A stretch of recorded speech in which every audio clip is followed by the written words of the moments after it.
done. Welcome to the show.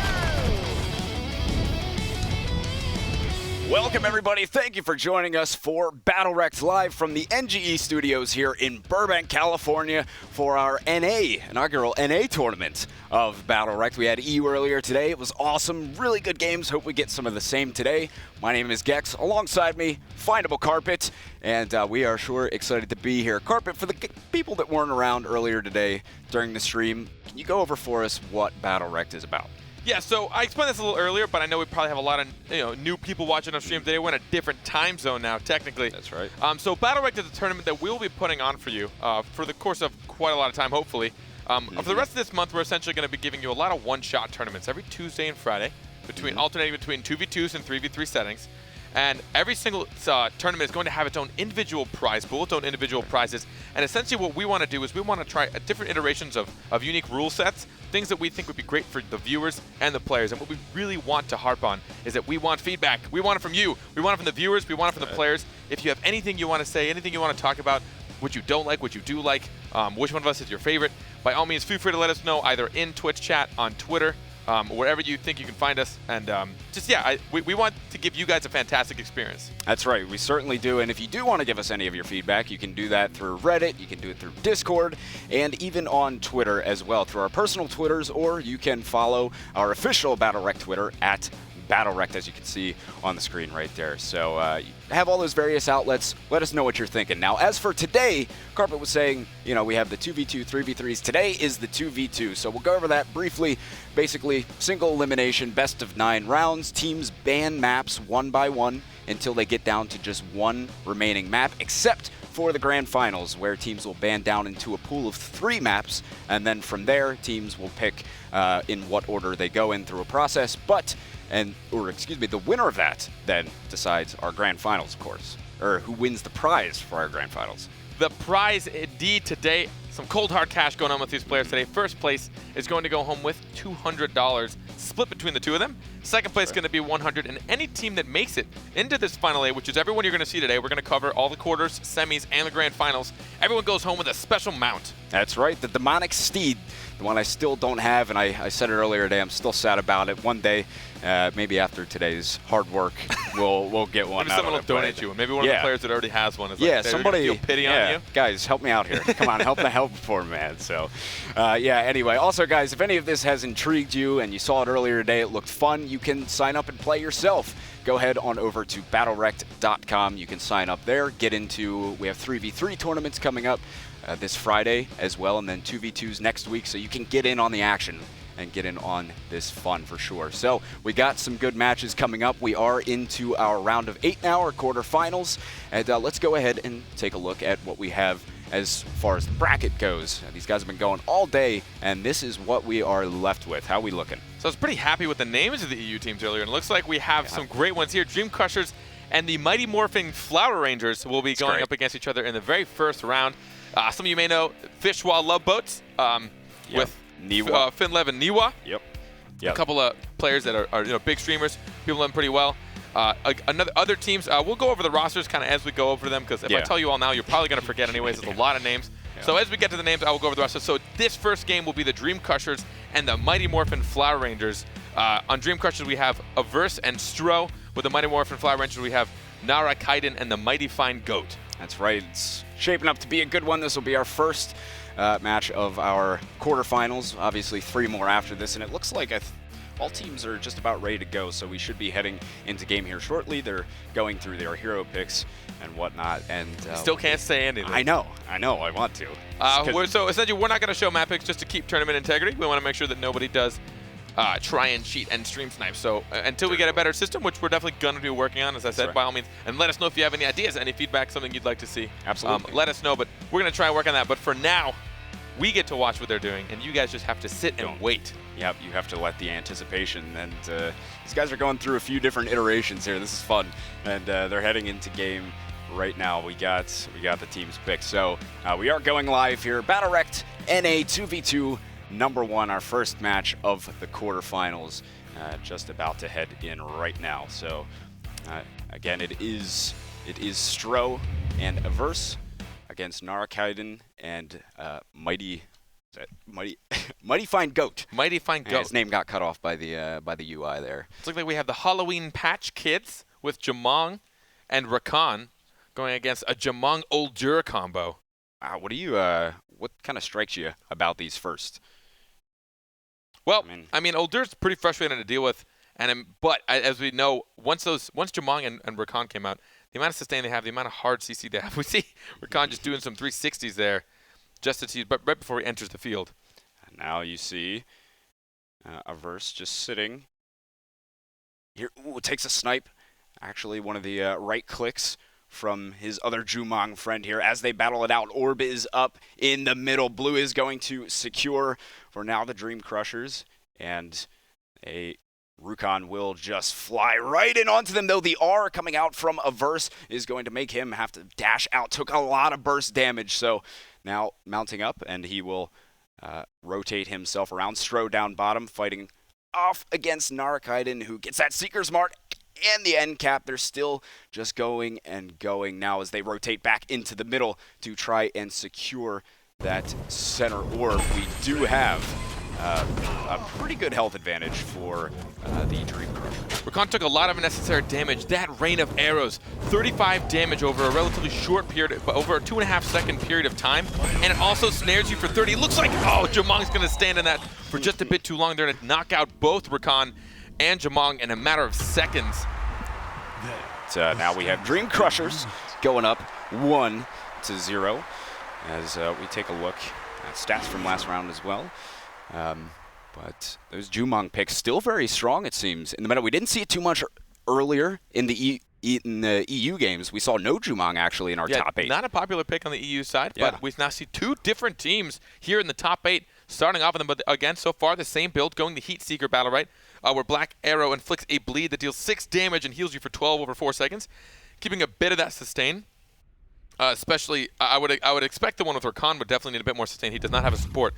But the Jamong, Averse with Stro, he does have a support with him, so if he did want to go a little more aggressive, I wouldn't have faulted him for it, but it's always a safe bet to give yourself some more sustain, especially when you know someone like Rakan and Jamong are going to be just trying to snare you down, keep you in. And we do see the first BattleRekt of Rakan, the silence, the 0.7 silence, which we saw so strong earlier today for their EU counterparts. Yeah, man, that silence can come up big when you need it. If someone decides to, go off on their ult or whatever, having the ability to be able to shut that down, at least for the time being, can be very strong. So, anyway, we are heading into our next round here. Stro and Averse taking it slow off the start, and team just posturing, using that, using the shield Uldur to absorb the right click from Rakan. As he gets another one off right onto Averse. Now center orb is up, so it's go time for these guys. Chronoflux did go over top of it, allowing Stro to secure the orb. Well placed. Chronoflux gets the Petrify onto Jumong as well. Now going in onto Rakan, getting a lot of good damage off, and they'll get Seeker's Mark on him as well. Averse, he has to put that shield up to avoid the incapacitate. And, oh goodness, Jumong down on the bottom as well, taking a whole lot of damage. Narakaiden, he's just about dead. He needs some sort of sustain. Had nothing left in the tank, gets taken out. Now it's a 1 versus 2. And Mighty Fine Goat has got to come up big, but they are just surrounding him. The damage too strong, and now they will take a 2-0 lead. Just a bit too much and getting a little overwhelmed. We see the Flower Rangers, they're not really, I don't think they're keeping as track of their opponent's abilities as much as their opponents are of theirs. There's a few times I've seen Rakan, he doesn't have the escape he needs, especially when he's getting pounded down by Jamong. We do know Jamong has quite a lot, dealing with his snare, dealing with his rain, dealing with his end caps. It is a lot, but trying to use that silence when you can and trying to absorb. And he did, as we said, he went with a silence off the first. We talked about this a little bit. Sometimes people like going the double spacebar where he gets to charge up for his Sinister Strike. And he is going ham on camera. I'm going to switch from him. Yeah, he's this is starting to hurt. He's scaring me. I think I'm starting to get motion sickness, to be honest.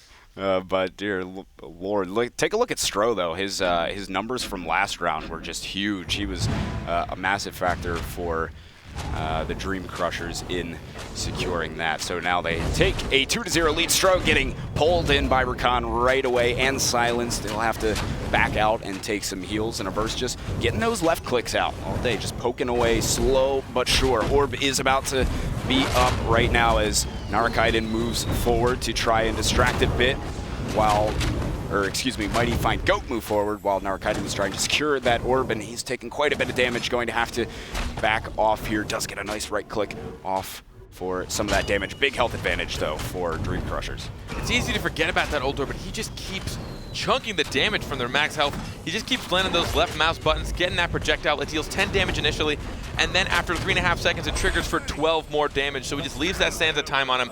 Oh, no. Jamong tried his best to get away, but it just wasn't enough. And then the end cap. Rakan goes down with still 73% health pool. Dream Crushers are doing quite well. Yeah, man. And Stro just really, I haven't seen a whole lot of pressure on him. Nothing that he can't deal with, and he is just sitting there and just getting the left clicks off. And so far, it's just been a total outclass for Averse and Stro, really taking it to these guys. And Narakaiden just can't really seem to keep himself alive. I just see him getting pushed and really is not using his abilities to dodge effectively, and slowly gets focused down, and that's game over, really. Yeah, and it's easy to bite on something like that. You see an ability coming at you, like, all right, I'm going to use my mobility real quick, get out of here. But if you don't remember, like, he's going to follow up with an even stronger or more snaring ability right after, you might have wanted to just take that first damage. You want to wait for the ability. You want to take that first one. He might snare you, but then following up, you're going to be dealing with something much stronger. Right. So it just seems like they're getting punished pretty hard right now by Dream Crushers. I mean, Jamong is just laying on the damage, standing in the front, and they're just kind of forgetting about Old Door. He's just getting the Sansa time on them, and it's just proccing over and over again, and he's slowly whittling them down.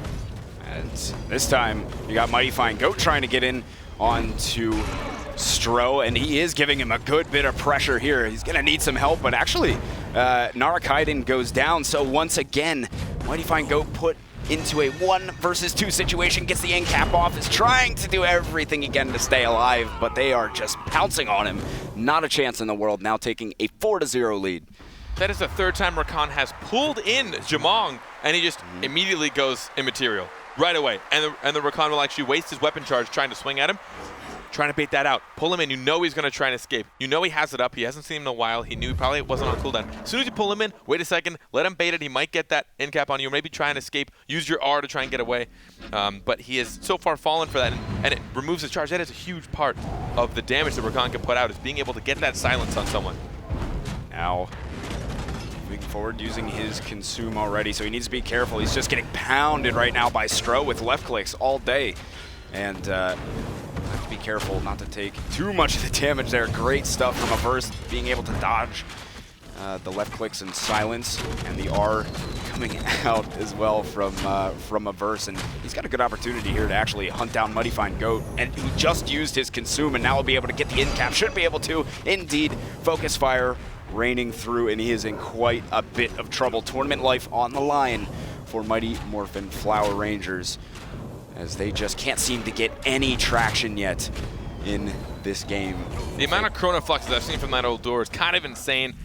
I mean, he definitely has no point saving up for his ult. I mean, the stun for it, I think, is definitely more utilized and other things. So he's been using his energy to put those Chrono Fluxes down with it, which essentially makes all range useless in that area. It bounces right back at them. So it makes their Jamong just not nearly as effective. He's not able to land the shots he has, and even like pulls from Rakan and stuff like that, or his right click, because as we know, Rakan's right click is quite a lot of burst, and Dream Crushers take this in a nice 5-0 sweep. Yeah, single-handedly, man. It's just complete stomping, to be honest, the whole time. You could tell definitely better team coming out on top there.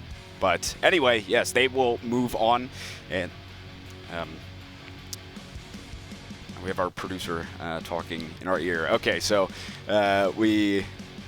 just some notes for later on. We love them. We love them. But anyway, yes, they will move on. That is our first match of the quarterfinals. Coming up next, we will have. I heard we will have something other than the snaily snails. It's not the snaily snails. Apparently, yes. There was a bit of a mess up. The Huge Gaze and Huge Fishwall Gaze. Love Boat. Yes, Fishwall Love Boat. We're going to see Niwa and Finlev Yes. Players that we all know are impressive. They were definitely streaming a little earlier in this tournament, and we saw they were doing pretty fantastic. They have quite a good combo going for them. I know they play quite a bit. But huge gaze with a roster of Deja and Boongusek. Boongusek. What is it? Boongusek. Boongusek. I'm going to go with Boongusek. The cool rule about casters is whatever we call you is what you're stuck with. Yeah. So we're going to call you Boongusek and Deja great. against Finlev and Niwa. Probably favorites over on Fishwall Love Boat, but as we saw from earlier today, there are definitely a lot of teams that can turn it around when you really want them yeah, to. there's some sleepers out there too, man. In the EU side, we saw 213, and the guy, I'd never heard of him before, and he was just crushing. I mean, they get very, very talented. There's sleepers out there, man. They will definitely sneak up on you. So we are getting that game set up right now, and we will be heading into that. So from earlier today, we said we didn't see too much Jumong, and I would love to see, I mean, throughout the course of this tournament, we really get to see some separation in terms of how differently NA and EU teams play. I think that some good takeaways, because for most, what we saw it a lot on the EU side at least was throughout the top 8 was a lot of Shifu play. We saw that quite a bit. A lot of Lucy. Yeah, Lucy, and a various assortment mixed between, of course, 213 was just the masterclass of Rakan. Yeah, Rakan. Oh, hands down. Even Wicked on Bako, too. Oh, yeah. Nonetheless. But seriously, I don't know if any of these guys can compare to what he was putting out, but I am excited to see kind of the differences in what champs people are picking across regions and play styles. These are the kind of things we'd really love to analyze and figure out over time. Yeah. Because I think that's so interesting. And in every game, you get to see these different. Oh, it's great. Because when you isolate two communities and like it might be the same game and the same gameplay, and they might take ideas from each other, but they very rarely run into each other, right? So when you isolate a game community like that, they end up forming their own kind of mini metas and their own ways of playing. Right. And then also when you finally get to meet, it's like, oh God, what are we doing? Like, how do we make up for this? Sometimes it's a really tough time, and one side has a hard time doing with another. Sometimes you really do have a regional kind of like staggering, where one region's just better because the style they adapted happens to counter the other. Sometimes they're flat out even, and sometimes they just adapt the same things. But so far, I mean, it's really early on. We've only had one quarterfinals. For everyone just tuning in, we have just started. We are in Game 2 of the quarterfinals, so we have 2 more ahead of us in the quarters. That's right. We are soon going to be starting with Game 2, just working on getting everybody in, and we'll get that to you shortly. And in case you guys want to sign up or interact with us, you can go ahead and go over to BattleRekt.com to sign up for, this Friday. We have 3v3 tournaments coming up. Like we said, we want to try out both 2v2 and 3v3, take feedback from everybody, see what everybody enjoys the most from not only the spectator point of view, but as well as the playing side of things, as players. So, we really want to see what works best for everybody. So, sign up for the tournaments. Let us know what you're thinking about all of this, and hopefully when we go into our first real season in December, we can have some of these things narrowed down. Oh, and if you get any sick plays, seriously, tweet it at us at BattleRekt. Absolutely. I want to see the highlights. If any of you can clip a few of them, definitely. We got a couple of really nice ones from EU that we'll probably be putting up. We'll either be retweeting them out, maybe if we can start doing like uploading some YouTube stuff or up on Twitch. So definitely keep an eye out for that. We'll be updating you guys though. If you can follow us anywhere, we'll definitely let you know what's going on. So looking at, we finally have everyone in the lobby. Yes. We definitely still have some picks to go through. Yes.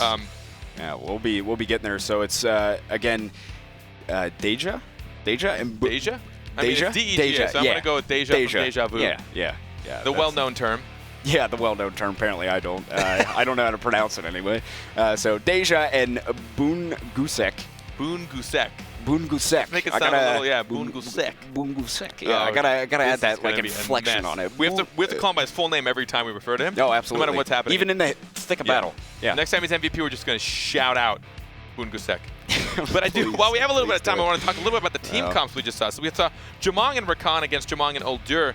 Now, it's really easy to underestimate Uldur. He is a support. Uldur. I like pronouncing it. Put a little finesse on it. Uldur. Finesse and everything. Yeah. But with 0% energy, the top damage with a single ability, if both teams were to just use their highest damage possible, between the Uldur and Jumong combo, they could deal out 66 damage, whereas Rakan and Jumong could deal out 70.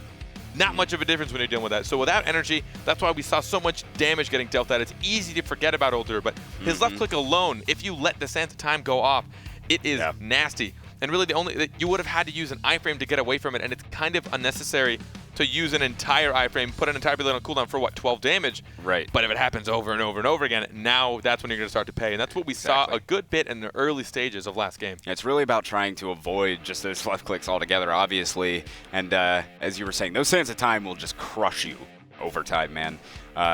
You know, in terms of supports, Oldur is probably one of the most DPS heavy supports out there. I mean, I'm trying to think of one that could really put out. I mean, Sirius is up there as well. He can put out some really big damage. I mean, all of them can have their moments, but I mean, Oldur is one that is just a very DPS heavy kind of support. It's also just very easy to forget that he's dishing damage out. Yeah, he's just like sitting there. He's just chilling there, you know? His little pocket sand throws don't seem very threatening when they're coming at you, and you just get smacked by one. You don't really think about it. Doesn't.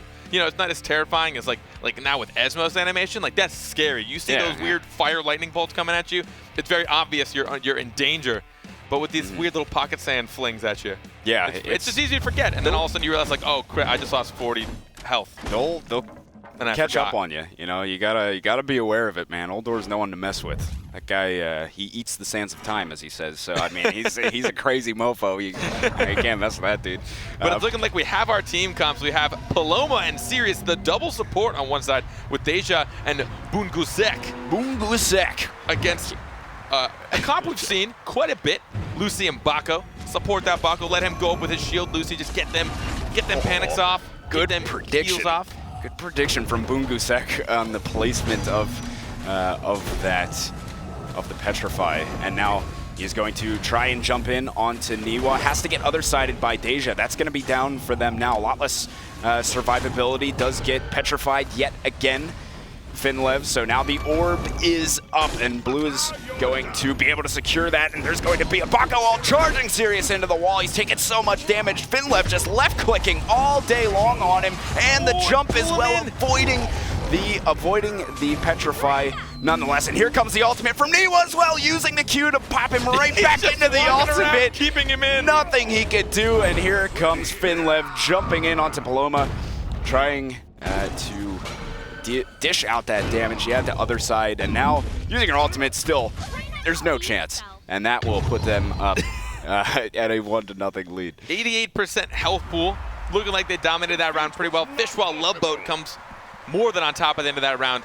Huge gaze. You know, it's interesting. The Sirius, I was watching Bako deal with Sirius, and you know the problem we saw with Sirius earlier in the EU tournament is if he doesn't trigger his counter, he's pretty much just left in the dust.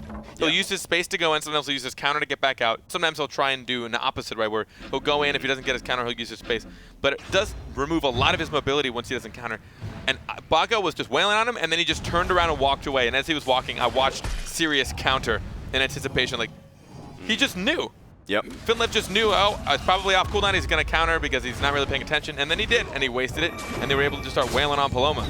Deja already having to use other side. We'll come back in, try and get that spell block off. No silence to be had. Finlev pitting Deja against the wall, popping out the damage, landing on top of both of them as well. Deja in a lot of trouble here, has got to get out of dodge. They're now stuck in the bottom left-hand corner. Niwa will continue to deal the damage. Out to them, Finlev pinning him yet again, Bungusek, and they are in trouble here. Sirius trying to hit that counter, and he actually does, slowly trying to work his way out here, getting pinned against the wall. Petrify right in the nick of time, but now he has to be careful. Ultimate coming in, pinning him up against the wall. Now it's Sirius, he's dead meat as well. He's dead meat. Yeah. Oh no, he is more than dead meat. Oh, that was an awesome ult. Yeah. I don't know how he managed to pin Sirius. I saw Sirius to his left, and then he aimed down and somehow had Sirius in his grip. Slammed him against the wall, and I think the AoE is what actually finished off Paloma. When he slammed on the ground, getting to the end of the range of his ult, he punches the ground, dealing AoE damage around him. We did see Paloma go with the first BattleRekt, where other side makes the target invisible for the duration. And interesting, the utility, I guess, is kind of okay, but it's pretty short. Making them invisible, I didn't think. I guess maybe because Sirius is going to go in there, and once he can't come out, you don't want him to be chased back down. But I don't know. Yeah, I mean, it certainly is an interesting pick. I wouldn't say I'm an expert on Paloma. I'm not sure what the standard is there, but seems to be using other side quite quickly, and now they've already gotten themselves in a pinch all the way back on their spawn side. Counter is hit from Sirius, and he's going to have to work his way back around. The center orb is up. Finlev pushing Bungusek into the wall, and he got petrified, Finlev. So now the orb is up. They will secure easily. That is Fishwa Love Boat, and jumping right back in is Finlev now. Bungusek trying to put a little bit of pressure on Taniwa. Ultimate comes out from Paloma. Nobody caught in it, and now Finlev wants to get himself back into the middle as this orb comes up. This map isn't horrendously Bako friendly, but he still went with the pick. I mean, there's still walls at the top and the bottom, and you can tell that he's good enough to still. Oh my goodness! He had the counter up, and the ultimate. That's not going to trigger that counter. Finlev absolutely turning him into minced meat, and Deja now getting pinned as well. I gotta say, it's just about said and done. This double support comp so far has not impressed me too much with Deja and Bungusek.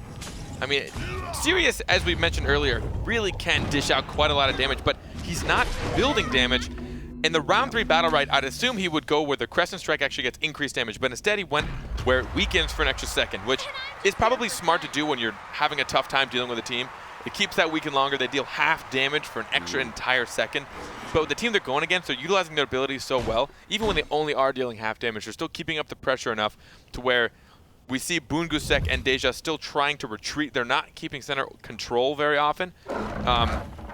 Now, he did get Celestial Cycle, which is when he lands a Prismatic Strike, it will recharge his weapon. So essentially what you do is you hit a charge, then you Prismatic Strike forward, it recharges, then you hit a charge again. It's quite a lot of burst, but I haven't been able to see him execute it too many times so far this game. Oh, right off the bat, they started down in the lower left-hand corner, and getting panicked away was Deja. And now Lucy got petrified as well. They do have, they're going to be right on top of the orb. Bungusek trying to come in, hits his counter, landing right on top of Lucy. And now Sirius, Bungusek has his ultimate to use. He has it at the ready, and Deja had to use other side as well, something to be careful of. Paloma using her ultimate here, not going to catch anybody in it. Trying to hit the counter, getting pinned into the wall is Paloma, and panicked away using the ultimate, but the barrier came out from Niwa, so not much he could do. The charge and just crushing Deja, and that counter not going to stop the jump either. Finlev making quick work of him. Ultimate out from Niwa, and that will finish off Bungusek as well. Now 4-0 for the Fishwa Love Boat. The ultimate from Niwa going out. Bako trying to body block him to keep him in. And then we see the push from Niwa's, I'm drawing a huge blank on that ability. The push from the Clarity Potion to push them back into the ult anyways. And not that it mattered at that point. It was a 2v1 and they still have, what, like 80% health pool. It did not look like a whole lot of chances for that series to have a comeback. Yeah, no. Mounting the comeback. There was no comeback to be mounted. It was, I think that was pretty much the end for that dream. So, anyway, they are headed into our potentially last round of this quarterfinal matchup. Niwa and Finlev so far making very quick work of Huge Gaze, but you never know. And the orb is up already. Finlev's going to be able to secure that for Fishwa. And now going to wrap around onto Lucy, popping that barrier, punishing Bungusek right into the wall.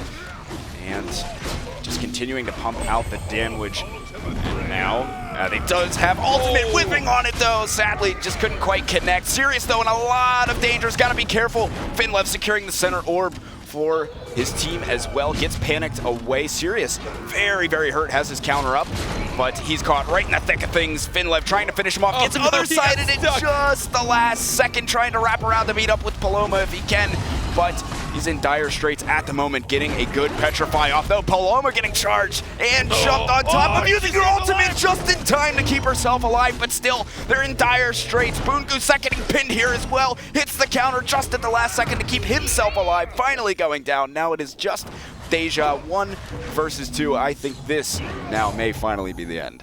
There's some potential on burst. We did see Niwa get pretty low there, 57%. I think that's the lowest we saw them go. But Fishwa Love Boat, a 5-0 sweep, dominating pretty much every single round. I mean, even with the potential burst, that double support, it's an interesting choice. Yeah. Especially with, I know after Paloma's change, a lot of people didn't play her as much. I know she wasn't as dominant as she had been prior to the last patch, but she is still effective. I've definitely seen people do really well with her. But doing it with a Sears, I know Sears is very capable of damage, but he didn't even fully build damage that time. The fact they went with a Crescent that increased the weaken showed that they were trying to make up for lost time. Generally, I would assume he'd try to do more damage on that and then land the combos where you get your Crescent Strike, launch forward, recharge it, use your R, and then use Prismatic Strike again. They're weakened for quite some time, and you deal like upwards of, I think it's like close to 60 damage. Yeah. Right off the gate, which is taking 20 off of their max health. Yeah, I mean, I just don't think in general, too, that those guys were quite on the level of Niwa and Fishwa. I mean, the mind games from Niwa and Finlev, excuse me, you know, they just, I think, just a cut above, I think. So let's go ahead and take a look anyway at the bracket before we get into our next match so we can kind of see what we're working with for our last 2 quarterfinal matchups. So up next we have Tygoat up against Arbs is a Cutie. It's great, and it looks like they are just about to go in. After that, we'll have NA Invasion versus Skywing. That'll be coming up after this one. So it seems as though the rosters for these teams, it's looking on Tygoat. We have Taiga and Timegoat. Taiga? Taiga the rapper? As far as his spelling goes, I am led to believe this is Taiga the rapper. I didn't realize he was a big BattleRekt fan. I got to reach out to him. Incredible. Maybe he'll make a... no one wants a BattleRekt rap. And then Arbs is a Cutie has Arbs and Physicals. Physicals? Physicals. Yes. Physicals? Like... Physicals. Physicals. Sure. But it's 2 Z's, so is it Physicals? I'm going to go with Physicals because it's easier to say and it's a word that exists. Yeah. We'll figure these things out one day. No, we won't. They're stuck with it. Yeah. Sorry, buddy. Sorry. You're Physicals. You created this fate for yourself. I'm sorry. But anyway, so it looks like we do have everyone into our lobby here, and we're going to get going. The map will be Mount Araz Night, and we will get started. So got the team picks going on again. As we said, we cannot show them, sadly. At least for the time being, we're going to work on a system where it will allow us to show it to you guys, hopefully. Or maybe some. We'll find some interesting things. I do want to reiterate.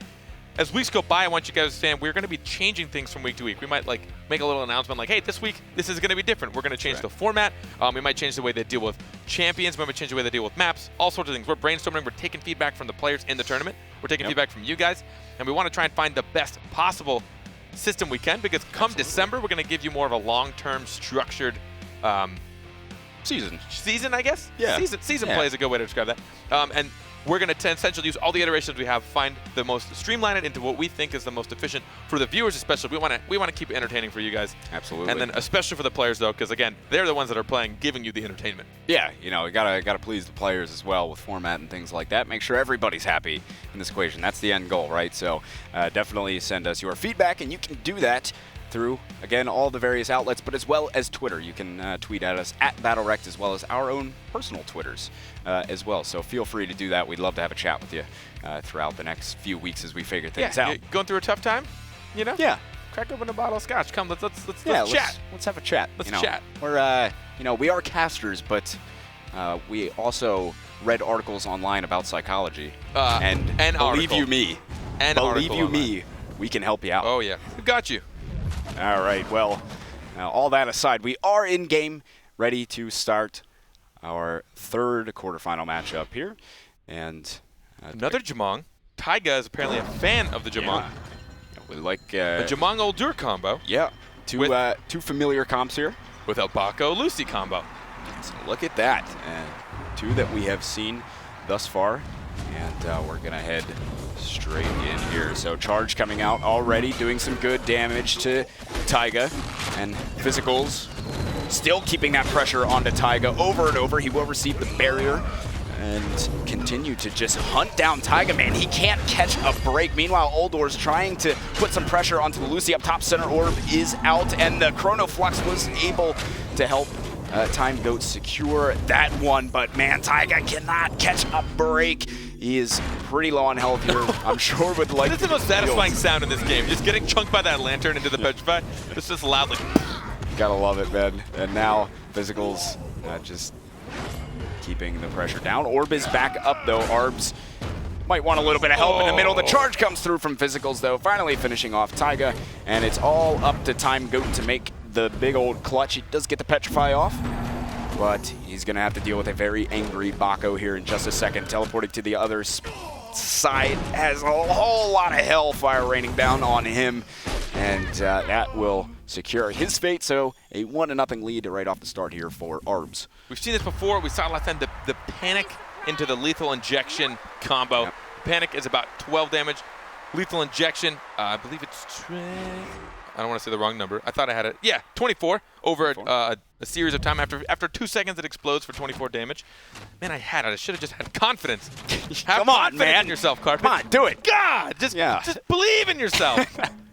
Oh, man. So that's, I mean, that's it. That's, if I can do math, which I can't do right now, that's 36 damage just immediately from Lucy as a support. So and you're petrified. So you're running away like a crazy man. Yeah. Just leaving your teammate in the dirt. This guy got a mechanical engineering degree. Can you believe it? Jeez. I did? Oh, you didn't? Oh, no. Oh, no. Oh, I've said too much. All right, heading into the next round here.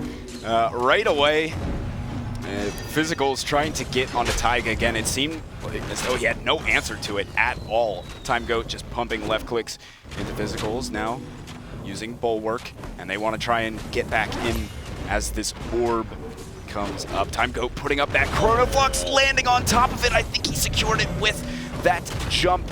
Well timed, and now some ultimates getting pretty close to up here, and Physicals coming right back in. Health advantage, though, in favor of Time Goat and Taiga this time. This map is pretty great for Bako, so we saw when they were kind of funneled into that corridor on the bottom left, it took a lot of damage. We saw Physicals and Arbs just getting chunked by the double range. Oh, ultimate out! No. Putting him right into the wall. So much damage. Jumong in dire straits. He's got Deadly Inject on him as well. Physicals wants a piece of him. Getting his ultimate off as well. Taiga, and now Physicals, you've angered the beast. He's trying to come back in, pins Time Goat into the wall as well, but he is quite hurt. Physicals gotta take some heals. Lucy getting petrified. He's in trouble. Retreating back to get some of that health now. And the health advantage now heavily in favor of Physicals and Arbs now as they try and focus down Lucy if they can. And actually now just rotating back around, you know, getting themselves healed up. Time Goat seriously injured, got the cooldown on the heals right now, so they can't really do anything until he gets some heals back. They're going to try and just take over control. They have this. They can just play the patient game. They've got control. They've got the health. 16% to 43. Oh, there he is. Taking down Jumong. That's Taiga ripped out of the fight. Time Goat shall not be long after him, I'd imagine, as he has just got a few health left to his name, and you know, he's at least making a run for it, man. Padding up those stats a little bit, but finally he's taken out, and that will give Physicals and Arbs a 2-0 lead. We talked a little earlier about the shield capabilities. I mean, look at the protection. Just alone from Lucy, 480 protection on, I mean, both of them, but definitely most likely on our ally Bako, who was taking a lot of damage. But they can actually put up at a single instant 90 shield on a single person.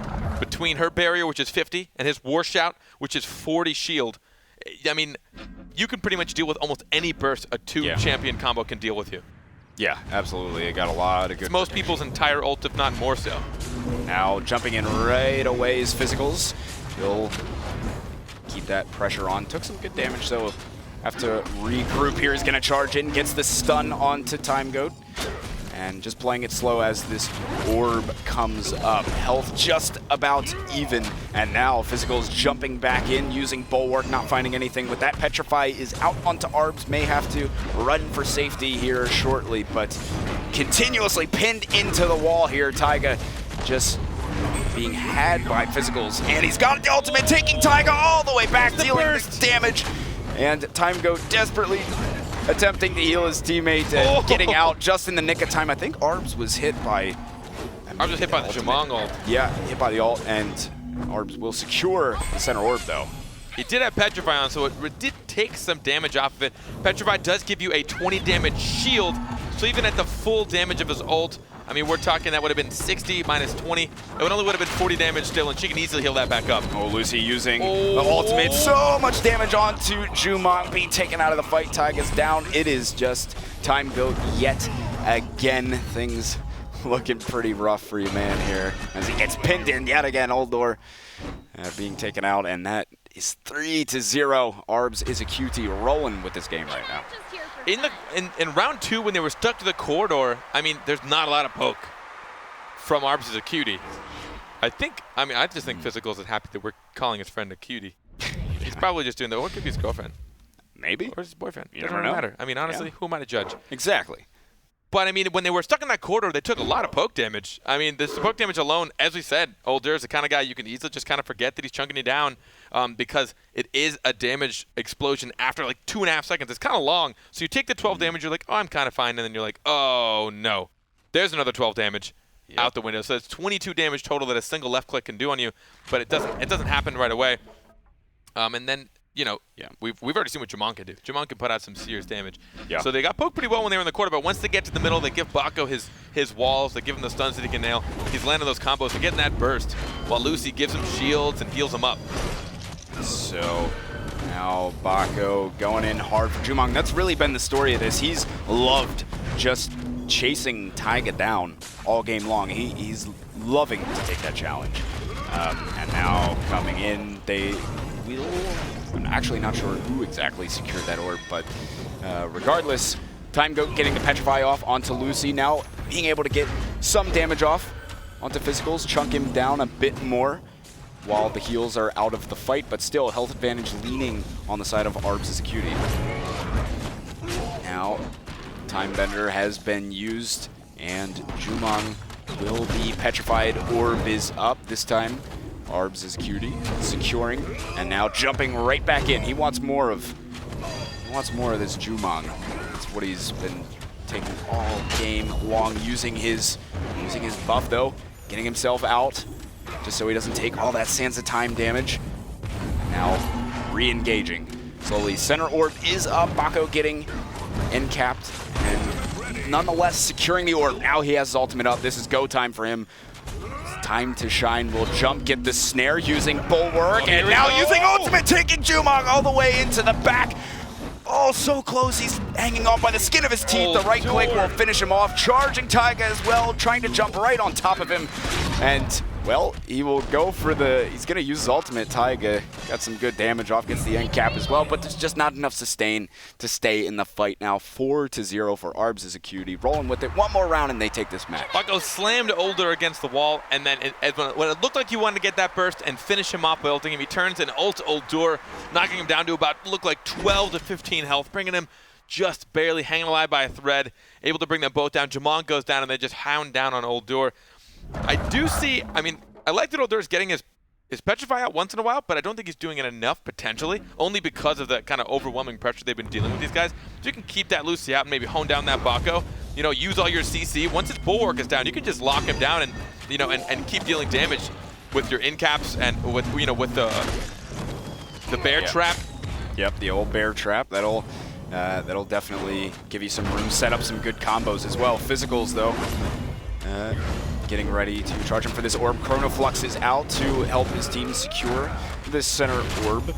And now the R from Taiga is going to stir things up a bit. Arbs here has been pressured, and meanwhile, Physicals just continuing to keep on hammering away at Time Goat. So charging in onto Jumong, putting up against the wall. He is very, very hurt at the moment now. Needs to be careful as he wants to finish it off for good. Gets petrified to keep his team in the fight. And just slid across. She just like slapped him.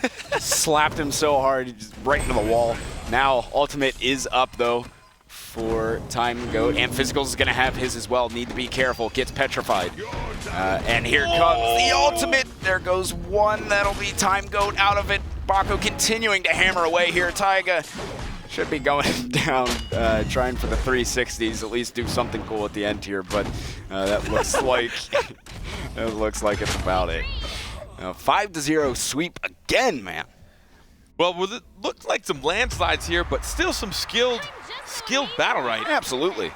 Yeah, these guys, it's been fun to watch so far, and we do have one more quarterfinal left, but just another stomping coming out. Arbs is a cutie, taking the match against Ty Goat, and they will book themselves a spot in the semifinals, which will be coming up here in just a little while after we finish our last quarterfinal of the day, but we'll be seeing that rather shortly. So, why don't we go ahead and just take a look at our bracket here quick, and then we can see exactly what we have coming up for our final quarterfinal and how things are going to go moving forward here. Actually, we may just hop right into the game because it looks like everybody is ready to go. So we can go ahead. I mean, more BattleRekt, why not? Well, exactly. More BattleRekt. There's we'll update you no guys. problem with Don't that. worry about it.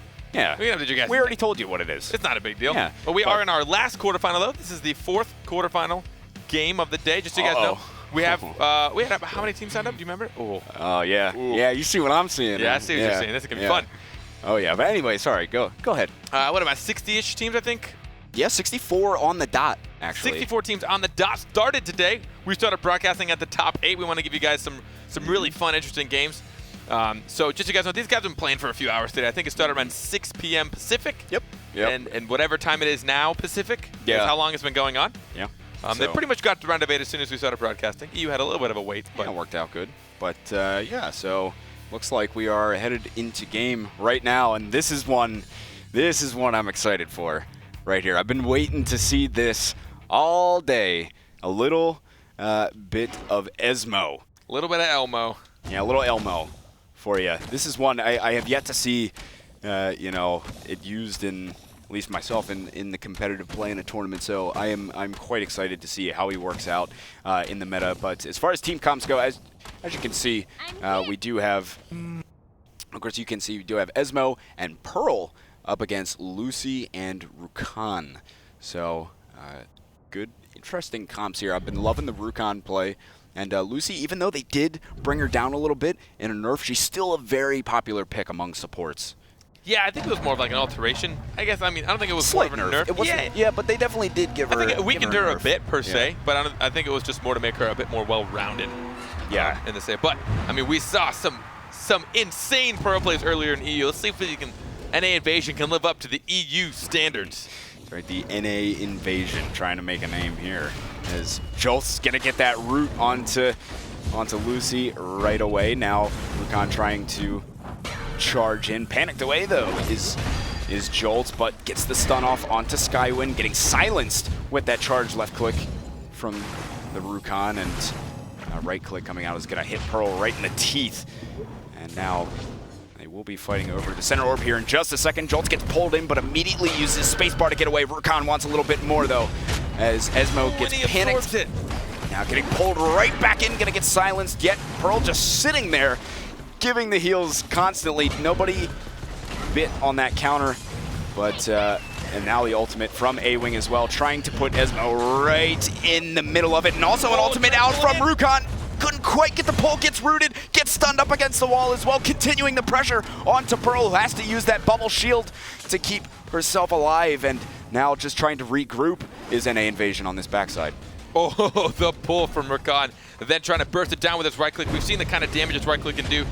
26, and if it's charged fully, it does 30 damage, has crazy range, and only a 3-second cooldown. Oh no, not good shield management though from the sides here. Jolts and Eager both using their shields relatively around the same time on the same target. We really want to try and kind of stagger those, so obviously much more effective that way. But ultimate is up now for Skywin, now deciding to use it. Jolts is just gonna sit here and get mulched by Rukan, and now Eager getting pulled back in as well, trying to anyway, and no, not gonna bite on that counter, pulling her in right afterwards. Well timed, gonna have to dive away, but still I don't think we're going to see the amazing plays. Though I said that earlier about a Pearl that was stuck in a 1v2, but the health advantage. 98% health pool to 10%, 1%, 0%. Yeah, not going to happen. No, it was valiant effort though. They definitely did buy some time, but the sustain was a little bit too much. And I talked a bit about Rukan earlier. Not only does he have 6 sustain, but his ultimate, he can easily be CC'd out of it. So it's a risky thing. You're putting 100% of your energy hoping that you don't get hard CC'd or pushed away or ripped away by a Pearl ult or something of that nature, or you waste it. But if you're able to land it, every single strike that he has actually deals 20 damage, whether it's his right or his left click. His left click turns into this nasty, huge cleave, and his right click turns into a claw that pulls like, about a quarter here. distance of his standard claw. but every single attack, whether it be right or left click, deals 20 damage, and it heals him for 16. So the sustain is obscene. You can only be 40 health away from your max at any given time. So after 3 swipes, he's back to at least where his maximum health is. That's right. It's absolutely insane. But if you can silence him, which Pearl can easily do, she can try to her wand, and she can just smack that pink thing. Well, I don't know what. I hate watching that thing come at me, dude. And it does so much damage. Just 22 damage plus a gnarly silence. Yeah. But if you can do that to him and then maybe CC him, you see Asmo can stun him, maybe snare him, then it would make his ult entirely useless. But if he can even get half of that ult out, just a few swings, he's still going to deal upwards of 60, 70 damage. Now, Orb is going to be coming up here just a second. Landing the right click was Skywind, and so far nobody going for the Orb. They will hit it with the right click, missing the hook on it though. Couldn't quite secure. And now getting pulled in is Lucy actually going to have to use the barrier on herself. Esmo caught in the thick of things as well. Has to use space and gets bubbled by Pearl as they try and regroup back together. A-Wing though, taking it this round so far. Skywind has his ultimate going in on it so far. No CC to shut him down. He's going to use it to secure the orb. Pearl dodging, and the Lucy ultimate as well. Pearl caught right in the middle of it, has to use the back bubble. in, then silenced. And now A-Wing up top as well, though. Super hurt. Jolts is giving him the jukes, and oh my goodness, this might be the end of her. Yes, Lucy goes down. Now Skywind's got to go huge. 1v2, he's got a lot of health. It's just about even in that department. And if he can take down Pearl, things could get a bit easier. Uses ultimate, comes right back in, and just avoids being sucked in by the Pearl ultimate. Beautiful iframe. Orb is up, will go the way of blue side here. Skywind just about said and done. Gave it a good effort, but couldn't quite seal the deal. 1-1. That was the change that made Rukhan so much stronger. When he first came out, his space, his Sinister Strike actually did not have an iframe, but they actually altered that in the most recent patch, and now he does have an iframe. So essentially, just recap for those who don't know, it's an invulnerability frame. So during his, while he is casting that, while he is doing his dash, he's untargetable. He can't take damage. He can't. He deals damage at the end of it. Right. But he doesn't technically really exist. Right. He's just the boogeyman flying off in space. You know, it's at least for Skywind while he uses his space. But yeah. So. Using the iframe beautifully. Yeah, we see Esmo building his right click as pretty much expected, making that Chaos Grip, giving a stun anywhere from half second to 1 whole second depending on how long he charges, and increasing his distance by 25%. Look at that long pull so far out, bringing Lucy right into the middle. It's like, come here. And now, Jolts though, he had to pay for it. Took a good bit of damage having to use his arcane barrier, pulled right back in afterwards by Skywind. He's gonna take a right click here as well. Orb is up. Jolts is going to try and pull that in. Good bubble positioning to allow them to secure that orb as well. Coming out from Eager. Oh, pulled in right on the other side of the dive. That was beautiful from Skywind. I'm not sure if it was intended. Maybe he was going for Jolts. The double panic, though, pulled in. And Jolts had the shield up at least. Taking the heals, though. A-Wing is just pounding with damage right now. And Jolts, this isn't looking good. Not looking good at all. He's just getting trapped in the corner. They're hunting him down, slow but sure. Taken out of the fight is Jolts now. Eager, he's got a 1v2 on his hands. Not going to bite on the counter either. I mean, one of the more frustrating things when you do play Esmo, you really don't have much as far as mobility goes. You have your spacebar and it has a recast, but that you have to use it then. You do not have 2 charges. So once that's down, you are almost a sitting duck. Although we haven't seen him use a lot of Tome of Destruction. That ability can dish out some serious damage, but I think he's been getting hounded a bit too much to try and utilize the full damage of that, and he wants to save his energy for things more effective. But we did see Pearl build, when she does do her dive. Using the Clarity Potion to knock her back in. She can't get back. Oh, beautiful Clarity Potion coming out from A-Wing, finishing off Pearl now. That will put Skywing up 2-1. We just don't mix. Yeah, we do see Pearl. When she does use her mobility, her dive, she's actually going to show up with a fully charged weapon, which, as I said, is 22 damage and a silence. 22 damage and a silence. And the thing is, I mean, you have so many options as Pearl, too, to be able to recharge that staff that, through a various, if you take the right battle rights for it, you can get it recharged pretty often. Plus, you can just charge it with your EX left click, and that silence is really big. Oh, it really is. You can just charge it alone with 25% energy. Right now, he can also charge it through dive or with his counter. So it's 3 different ways to get that. That's 22 damage and a 1.2 second silence. especially if you change that. I mean, if you can chain a few of those in a row, that's like 66 damage. Yeah, it's super good. Super good. That's normally what you want to try and build on, is being able to charge that as much as possible as Pearl. So anyway, getting silenced right. He was about to right click. Now A-Wing caught in the middle. Orb is up here as well. Skywind will secure it, pulls in Eager, but he had the bubble around himself, so not too much damage taken. Gets silenced right before that right click again, just shutting him down. Here comes the Esmo ultimate. Skywind getting out of it just in the nick of time. Now the bubble is going to separate them, at least for the time being, pulling in Eager, getting so much damage, chunking that damage onto Eager, but now healing back up slowly, and now this time Esmo's actually taking a pounding from Skywind. Just in time, utilizing that second space, but now Esmo doesn't have a whole lot of mobility right now, so he has to play it safe, trying to get pulled in by Rakan. Using that, getting the root on Skywind and the stun as well. He'll have to use his spacebar, recasting to reposition, and really just trying to get healed up at the moment. The health advantage is in favor of NA Invasion. Here comes the ultimate from Esmo. Jolts couldn't really find all that much with it. Barrier is given to Skywind, pulling in Jolts after that. Oh, there's the tome. There's the tome. There's the damage. Oh my goodness, that thing just pumps damage out all day long. And when it comes out, you can be super effective. It's gotta be the right scenario for it, but man, look at that. Oh, he was consumed. Super good. Saw that coming. Man, he knew it, because he was gonna get pulled right back in. Jolts securing the center orb, getting stunned in the middle of the reaping scythe was Skywind, and missing his hook onto Pearl. Now just trying to reposition, but a long fight this has been. Now just about to head into sudden death. Getting close, relatively close, 60 to 62% health pool. Either team can take this one. Certainly either team. Oh, but Pearl taking the orb, this could give them a slight advantage. And here comes the ultimate. He's got to get out of there, but did get barriered. Skywind by his Lucy, just to make sure he didn't take that damage. Well played there. And Skywind's got his ultimate now. It's go time. This could be the big difference maker. Oh, totally ineffective with it so far. And now Pearl ultimate coming out as well. He's sucked up in it. He's going to get tossed right outside of the ring. There goes Rukon now. 1 versus 2. Jolts was panicked away by A-Wing, and the ultimate is up, getting pulled in, rolling out just in the nick of time as well. A-Wing trying to pull off the 1v2, getting panicked away, but the shield from Eager is going to save his Esmo friend just for the time being. And I'm not sure if A-Wing's going to be able to pull this one off. Just a little bit too much damage flying in. There it is. It's all tied up now at 2-2. We saw a few times Esmo, he'd use his ult nowhere near an enemy, but then what he'd try and do is he'd try and use his pull. He'd charge up his right click as much as possible and pull them in. Now that's a huge gamble on 100 energy. 100% energy to just gamble that away, hoping that they're going to let you do this. I mean, it's pretty obvious when you see it coming. If they ult nowhere near you, you're like, well, he's obviously going to try and pull me in.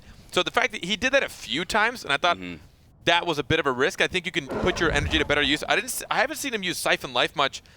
His EX left click, it actually does take 50% energy, but he drains 32 from another player. He siphons it from them, so he'll actually heal up. So whenever he's getting pounded down by Rakan, he can try to go toe-to-toe with his ability to just steal life from the other player.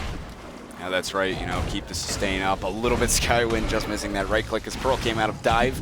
And Orb is just about to come up. Got 2 separate fights here. Just as I say that, though, Skywind pulls Jolts in right into the center. The Orb is still for the taking, though. Nobody has decided to really go for it. Finally, Eager's going to use it, and the ultimate is up for Jolts as he sets it out there, but the barrier is given to him. He pulled in Rakan, but then when Rakan hit Pearl's counter, it pushed him back out. Oh, wow. My goodness, you're catching more than me, my man. Look at this. Here comes Rukon. He uses his ultimate as well. And here's the ultimate up for Pearl here, or it was up anyway. Oh! Skywind's got it. No, actually does proc the counter of Eager. Jolts moving his way back in. And the ultimate from Lucy now. It's go time. 2 ultimates used. And I don't believe Esmo found all that much with it, though the Pearl ultimate will snag up Lucy, and Rukon is going to use his as well. He's not really able to find all that much, gets pulled and stunned by Jolts. Now shutting that ultimate down. So much CC on Skywind at the moment. It's going to be forced to use his Consume, just nearly got pulled back in by Jolts. That actually might have been a bad situation. Had Jolts pulled that Rakan, it would have put him exactly where he wanted to. Could have gotten his silence off. Oh, They're coming for him. You can see that dart. That dart's trying. Absolutely. Oh, and here comes a lot of deadly injects sitting on Pearl right now. She's going to be taking a lot of damage. And now health advantage certainly in favor of Skywings. And Joltz up top is in a lot of trouble. He's hurt. So is Pearl at the top here. Is going to have to dive to the other side. The two can't seem to connect back with each other, though. They're playing ring around the rosy with this barrier and can't meet up to keep the heals up and sustain. Finally, they do. But things looking really good. Root comes out. Arcane Barrier just in time for Joltz to keep himself alive. Really needs the heals. And the orb will be up in just a second. A-Wing panicking away. Pearl knows Esmo has no mobility. He just used his space bar. Yeah, that's big. And he'll be just got it back up, though. But he's going to go down anyway. And Eager is the last one up. And that should seal the deal. And now Skywings takes the 3-2 lead themselves. Now, since Esmo is new, we haven't seen a lot of team comps that involve him competitively. Just here for fun. But we see the bubble shield and his shield. That actually accumulates to a total of 54 shield. So they can deal with a lot of burst damage. But then you look at Lucy. Her space alone can absorb 50.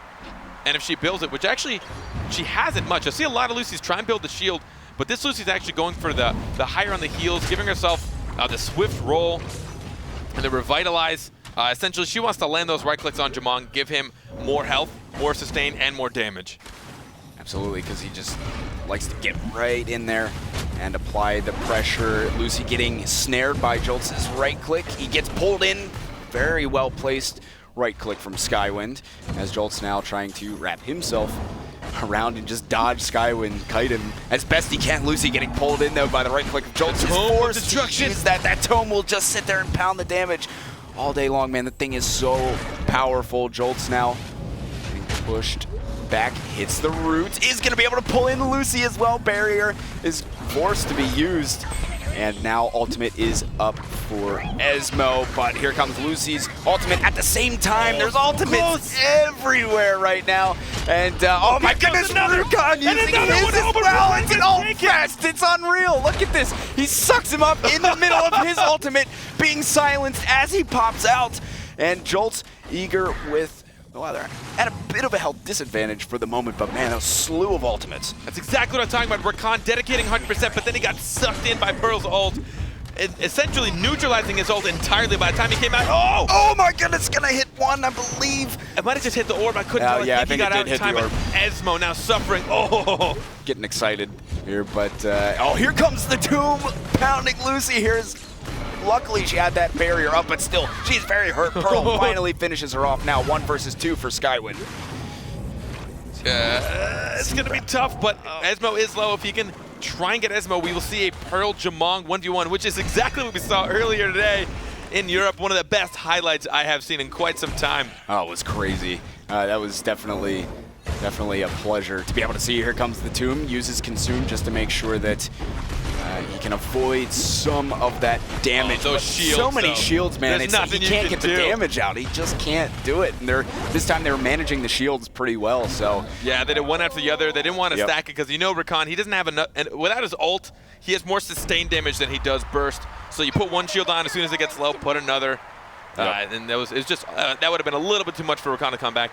They would have had to make some severe mistakes for Rakan, or maybe at the very, very end, if he could have potentially ulted while it was in sudden death towards the end, he would have just been cleaving away at him, just sustaining himself. I've seen it happen before, but they knew what they were. They knew they had to end that quick. Absolutely, that's always the goal for these guys. And proccing that counter, A-Wing hitting Eager's counter there is forced to use barrier as that Tomb is up yet again. And no barrier to save herself either. She's was a bit separated at least from Skywind. It's supports going at it here, and the DPS in the top right, and now it's scattered all over as we reconvene in the middle. Here comes the ultimate, pulled right into it was Lucy. Took a lot of damage. The 52 of that ultimate, if you can make it work, it can do a good bit of damage, and hit by the EXE from Pearl just as her barrier went down. So already off to a great start here is Joltz and Eager. He finally got the gamble. I think he's about 1 in 7 for the attempts. Yeah, I mean, hey, You know, he made it count right there. It's definitely a big gamble. I mean, you can see the damage it deals, though. It easily turned the pace of this game. Now Lucy is going to have to stand in the back. She's going to struggle to survive the remainder of this match. Yeah, there. Jolts is separated from here. They're waiting. Pearl has the ultimate, though. Yet another one. Couldn't pull anybody into the Esmo ult this time. But still, going for the Pearl ultimate as well onto Lucy. Couldn't snag her up in that either, and Pearl is going to be petrified. So now Jolt's in a 1v2, and the orb is going to be back up. Pretty crucial fight over this one, just missing the right click, and now Skywind has his ultimate, pulling them in. He took the BattleRekt to pull him in, but dealing a lot of damage was Esmo, and Rukon really not able to do too much with his ultimate either. Lucy up top in a good bit of danger. A-Wing really needs to be careful, give himself the heals, uses the barrier though. Rukon was pulled in to the ultimate, took a little bit of damage, and the orb up yet again. So NA Invasion looking good on this round, certainly not over yet though.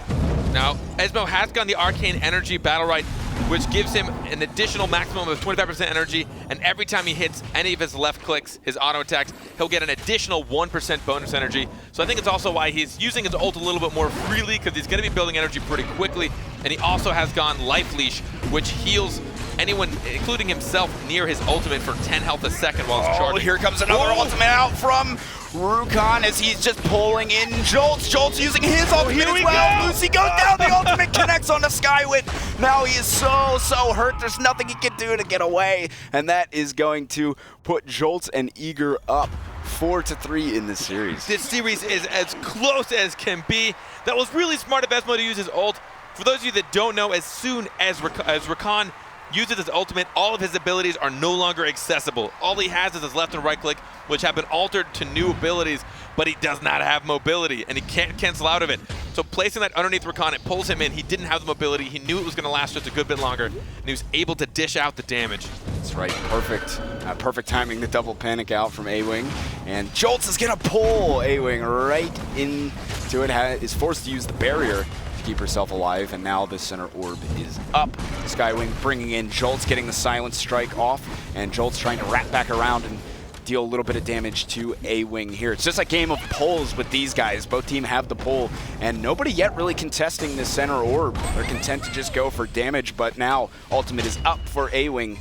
So I'll have to see if she decides to use it or just go up on those EX abilities. But so far, the health advantage certainly in favor of Skywing.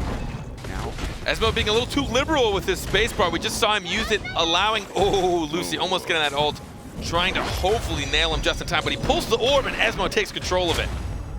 Eager was caught in the tail end of that. Skywing actually has his ultimate up here, and it is used. She used. She had her shield's 50 damage mitigated. That's almost his entire ultimate. Yeah, which is, you know, as soon as that ultimate came out from Jolts, she used the shield, but here comes the Rukon ultimate as well. The tomb is up. Rukon got that shield as soon as he went in for the ult, so negated most of that damage. And now Jolts in the back gets pulled. Great hook in from Skywing. Now just 1 versus 2 Eager. And we've seen Pearl do this before. 99% health pool. Yeah, it's to 40%. Hey, we've seen Pearl do this before. I'm not counting. I'm not going to counter out, but I'm not hopeful either. I'm going to be realistic here and not say anything, because I don't want to be wrong. You're afraid to be wrong. I don't like being right. I'm not really right, but I'd rather not be right than be wrong. Okay, all right, yeah, we'll pretend that, yeah, sure. That works for me. So that's Pearl wrapping around. Everyone has their ultimates, by the way. It's just a matter of waiting who takes the gamble first. I think Rukon just wants to wait until he knows her dive and counter or down. Getting the orb before she can. The panic. Missing the deadly inject into that combination, though. Eager. Here we go. The ultimate from Rukon and knocking her back outside. Will try and connect with it. No jaws for Eager connecting on any of them. She really doesn't have much left at this point, so that will seal the deal and tie this bad boy up. Game number 9, baby. That's what we like to see. This is what we like to see. I mean, in the quarters as well, pretty even match. It's kind of tossed up. That time, Esmo definitely, he was a little too liberal with his spacebar, with his only mobility he has. He utilized this place a little bit too much. For those of you that don't know, he essentially dashes a short distance. That's really all it does, and it can be recasted for 2 seconds, so he does not have charges. So if he's able to get stunned or silenced, he actually won't be able to get the recast, and he's stuck where he is. But as you know, Rakan's starting to catch wind of that, and as soon as he sees Esmo use that spacebar, he's using his R, trying to get in there just to dish out the damage before he knows he can escape again, or before Pearl can get those bubbles. Orb snagged right back by Jolts. He's like, nah, man, this is mine.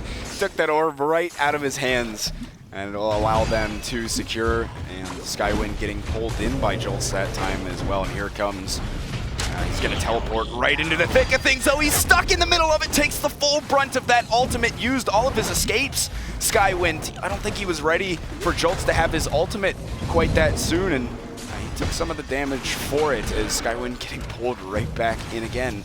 But we're just about even in the health department so far.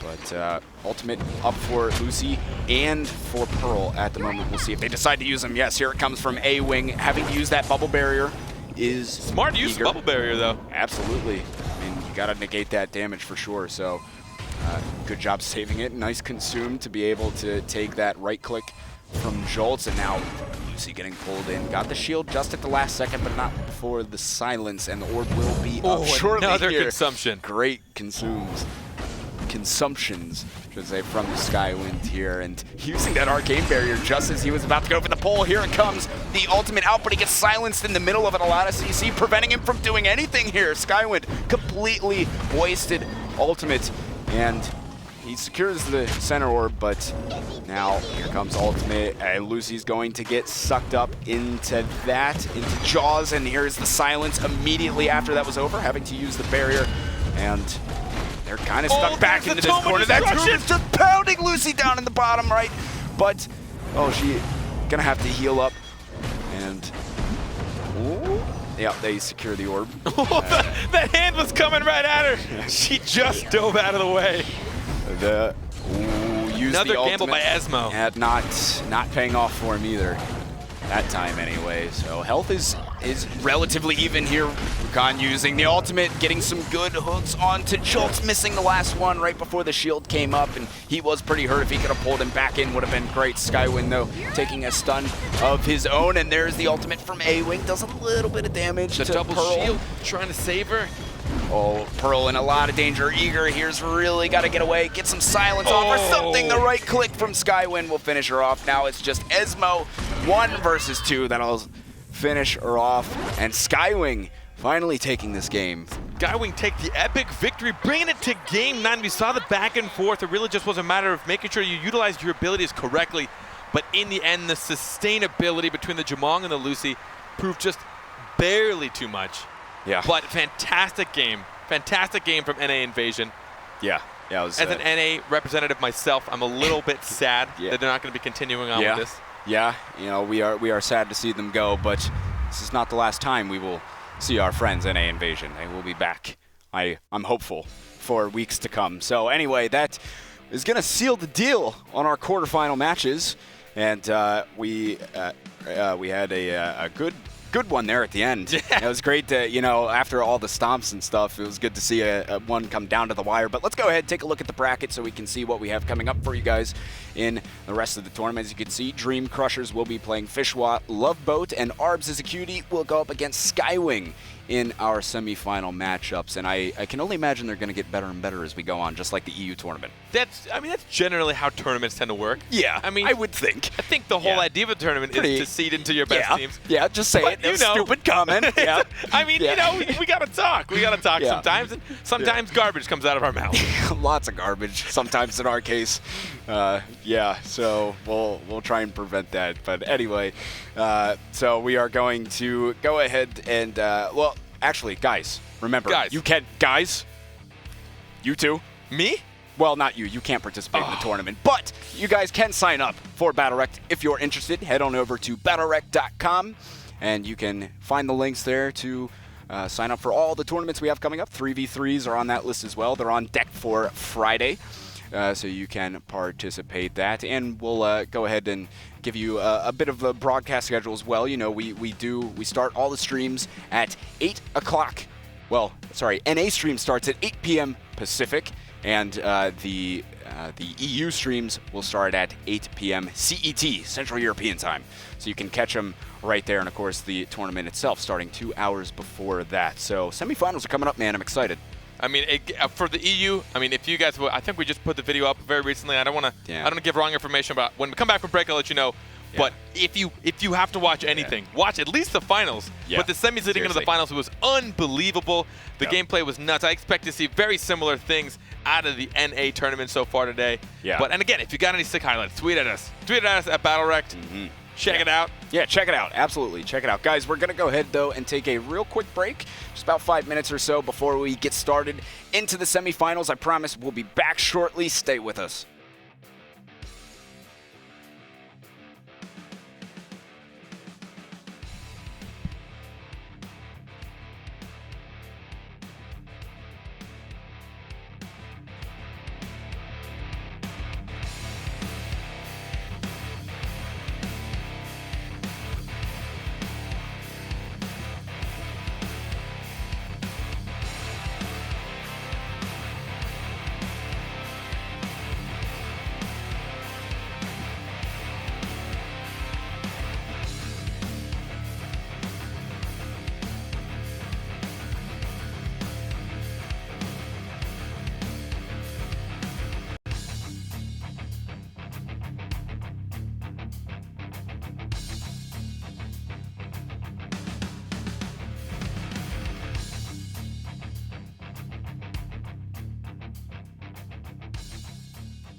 Welcome back, everybody. We are here for BattleRekt yet again. We're back for the semifinals.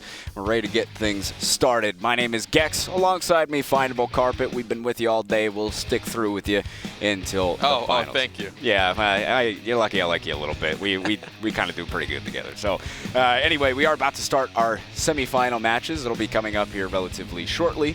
But before that, we'll just go over a couple of things. One, be sure to go ahead and, well, if you want to give us the feedback we've been talking about over and over again, because that's, as we said, we harp on it constantly, if you haven't noticed. We don't know how to stop. Yeah, we don't. We're just going to keep going. So you can give us some of that through social media outlets, ours, myself and Carpet, and as well as our official BattleRekt Twitter, @BattleRekt. So you can go check those out and, follow us, stay up to date with all the latest BattleRekt news, etc., all that good stuff. You can find all that there. And if you're interested in this tournament that you've watched, these are open, free signups. You can go to BattleRekt.com and sign up. We have a 3v3 tournament coming up on Friday. And next Tuesday, another 2v2. Next Friday, another 3v3. You'll see it all there. Definitely keep posted. Check it as much as you can. But, we want to get those signups filled.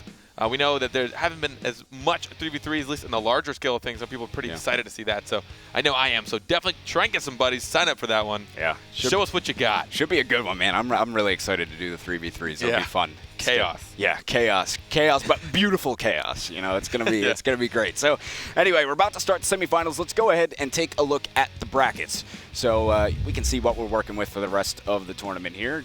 As we said before, Dream Crushers and Fishwa Loveboat. That will be our first match here of the semifinals, and then Arbs is a cutie going up against Skywing, and of course Fishwa Loveboat. Been playing really, really solid. Probably the fan favorites out there, I would imagine.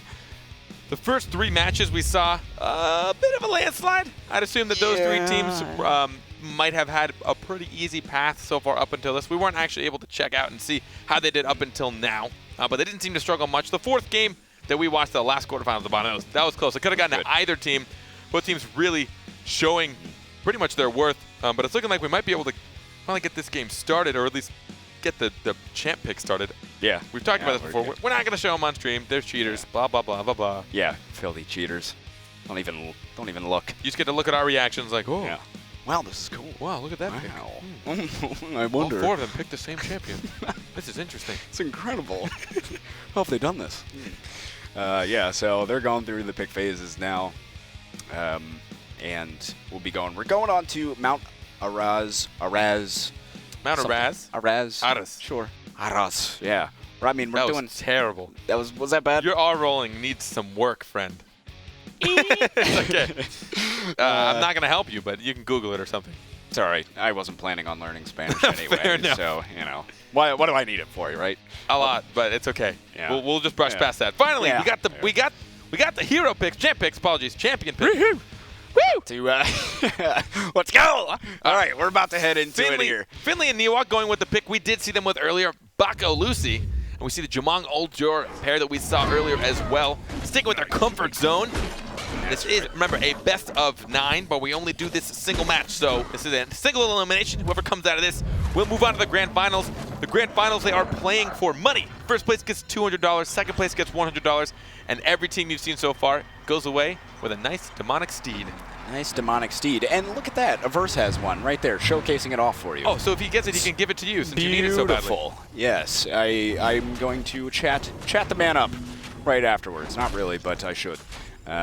Anyway, here we go. Finlev jumping in right away. Averse is staying in, not hitting that bulwark. Luckily gets in cap for just a moment, but out of it, and they should be able to secure that orb. Indeed they do, Finlev and Niwa. So trap goes down, and it's actually going to get caught right in the middle of it. Bako gets petrified as well by Stro, and we got two separate fights here. Actually, Finlev pretty separated from his Lucy. Now coming right back into it, and the R comes out, uses... Oh, tried to use the ultimate, went for the reverse. That would have been so nasty. Couldn't quite connect with it. They get the orb to heal the wounds a bit there as Finlev continues to try and jump all over Stro. Gets petrified, though. I have to give Uldur some credit on being able to utilize that flick. Knowing that was coming, he was standing right in front of Jamong, charging up that ult. He flicked it down last second to go for Uldur, but as soon as he heard that, when the ultimate was coming, he knew at least to start watching out. And as soon as he saw that man barreling down at him, he spacebarred away. And here comes Bulwark. Out. Is able to land the right click, right back in with the jump, but Stro just a second ahead of him to avoid it. Averse was petrified, didn't really set up many combos though, and Finland now taking Averse in towards the wall, has the ultimate at his disposal. Just as this comes up, Stro doing a great job of avoiding that ultimate. Finlev again not being able to connect, and health advantage in favor of Averse and Stro at the moment, just by a little bit. We're coming through, missing these charges a bit often from Finlev. And Averse, though, gotta give him credit. Had his ultimate up, couldn't connect with it on anybody. Petrified is Mako here. Lots of CC down. Up yet again, though. Lucy's got to get back in, give those heals to Finlev. He needs them. We saw Jamong take that lethal injection, but then as soon as it goes to Prowl, it removes all impairing effects. So I believe it got rid of the lethal injection. He was able to try and get the in-cap on Lucy, but he got out of there before he took too much damage. Oh, Finlev in a bit of trouble here. Has to jump just to avoid some extra damage here. Really needs the heals. Get Bulwark up just in time, but they're not coordinating when they're using these shields. They're panicking a bit, and it just used them both at the same time. They certainly could have been alive a little bit longer with on the ultimate. Faking his way out of that, walking back and forth, trying to make sure he couldn't get deep, been pushed out. That would have sealed the deal. This is a tough situation, but she definitely has some chance. Maybe not. Never mind. No, rain of arrows. No, not going to happen. Our arrows will blot out the sun. She couldn't do a whole lot there. Just game over. Yeah. This comp's doing well, though. I called him Finley earlier. I just realized that. Finley? I kind of like Finley. Finley. It's more endearing. Hi, Finley. You know, you wave at him from across the hall, and he's very excited to see you. Finley, how are you? That's a Finley. Yeah, I've never met a Finley, but that's how I expect a Finley to act. Yeah. But apologies, Finlev and Niwa going down the first round. I'm assuming that one of the more popular pairs, but Averse and Stro definitely showing that they know how to deal with this combo, which is a combo we saw so strong in the EU side as well. It was used quite well on the EU side, and here we go.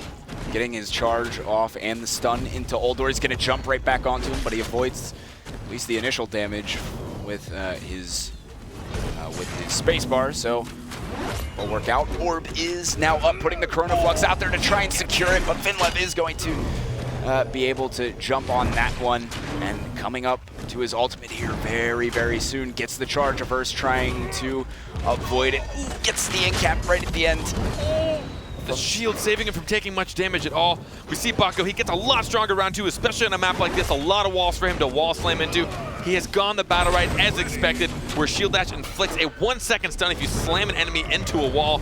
So expect him to have a lot more control this round. Oh, here we go! The ultimate going to do so much damage combined with Lucy's ultimate. Averse very hurt now. They have a good opportunity to seal the deal and get a one-player advantage. Possibly he's going to go immaterial, try and get this in cap, but the Q is going to relieve Lucy of that Seeker's Mark. So barrier to get herself away, and Averse is definitely a target for them to try and take down here. It's getting pretty low on health, but Finlev, meanwhile, gonna go for the right click, jump in onto Jumon. Couldn't quite connect with it as he avoids it. Petrified is Bako, and the orb is back up here. Honestly, I want to say I know who got that. Yeah, I don't. I'm not gonna act like I don't. I'm gonna be honest here. That was. Yeah. But regardless, oh, here comes. Oh, but Uldur gets out of it.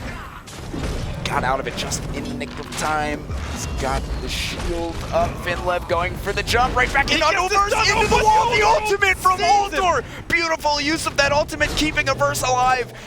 Just barely. Uldur may pay with his life for it, though. Sacrifice. Got the Petrify off on Bako just in time to keep himself alive. He's desperately hitting the right clicks onto himself. He wants it so bad. Here comes Finlev. Run, creepy llama man, run! Get out of there. I mean, man, I don't know how both of them stayed alive. What an ultimate, though, from Stro to keep Averse in the fight here. Still at a huge health disadvantage, but they are alive for the time being. They were able to secure that orb as well, so that'll give him a little bit of extra help at the comeback here. The charge from Finlev, though, is going to put Oldor right out there, puts the Chrono Flux up to make sure he doesn't take any range damage.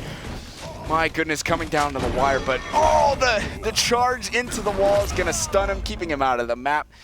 And that will be a round right back over to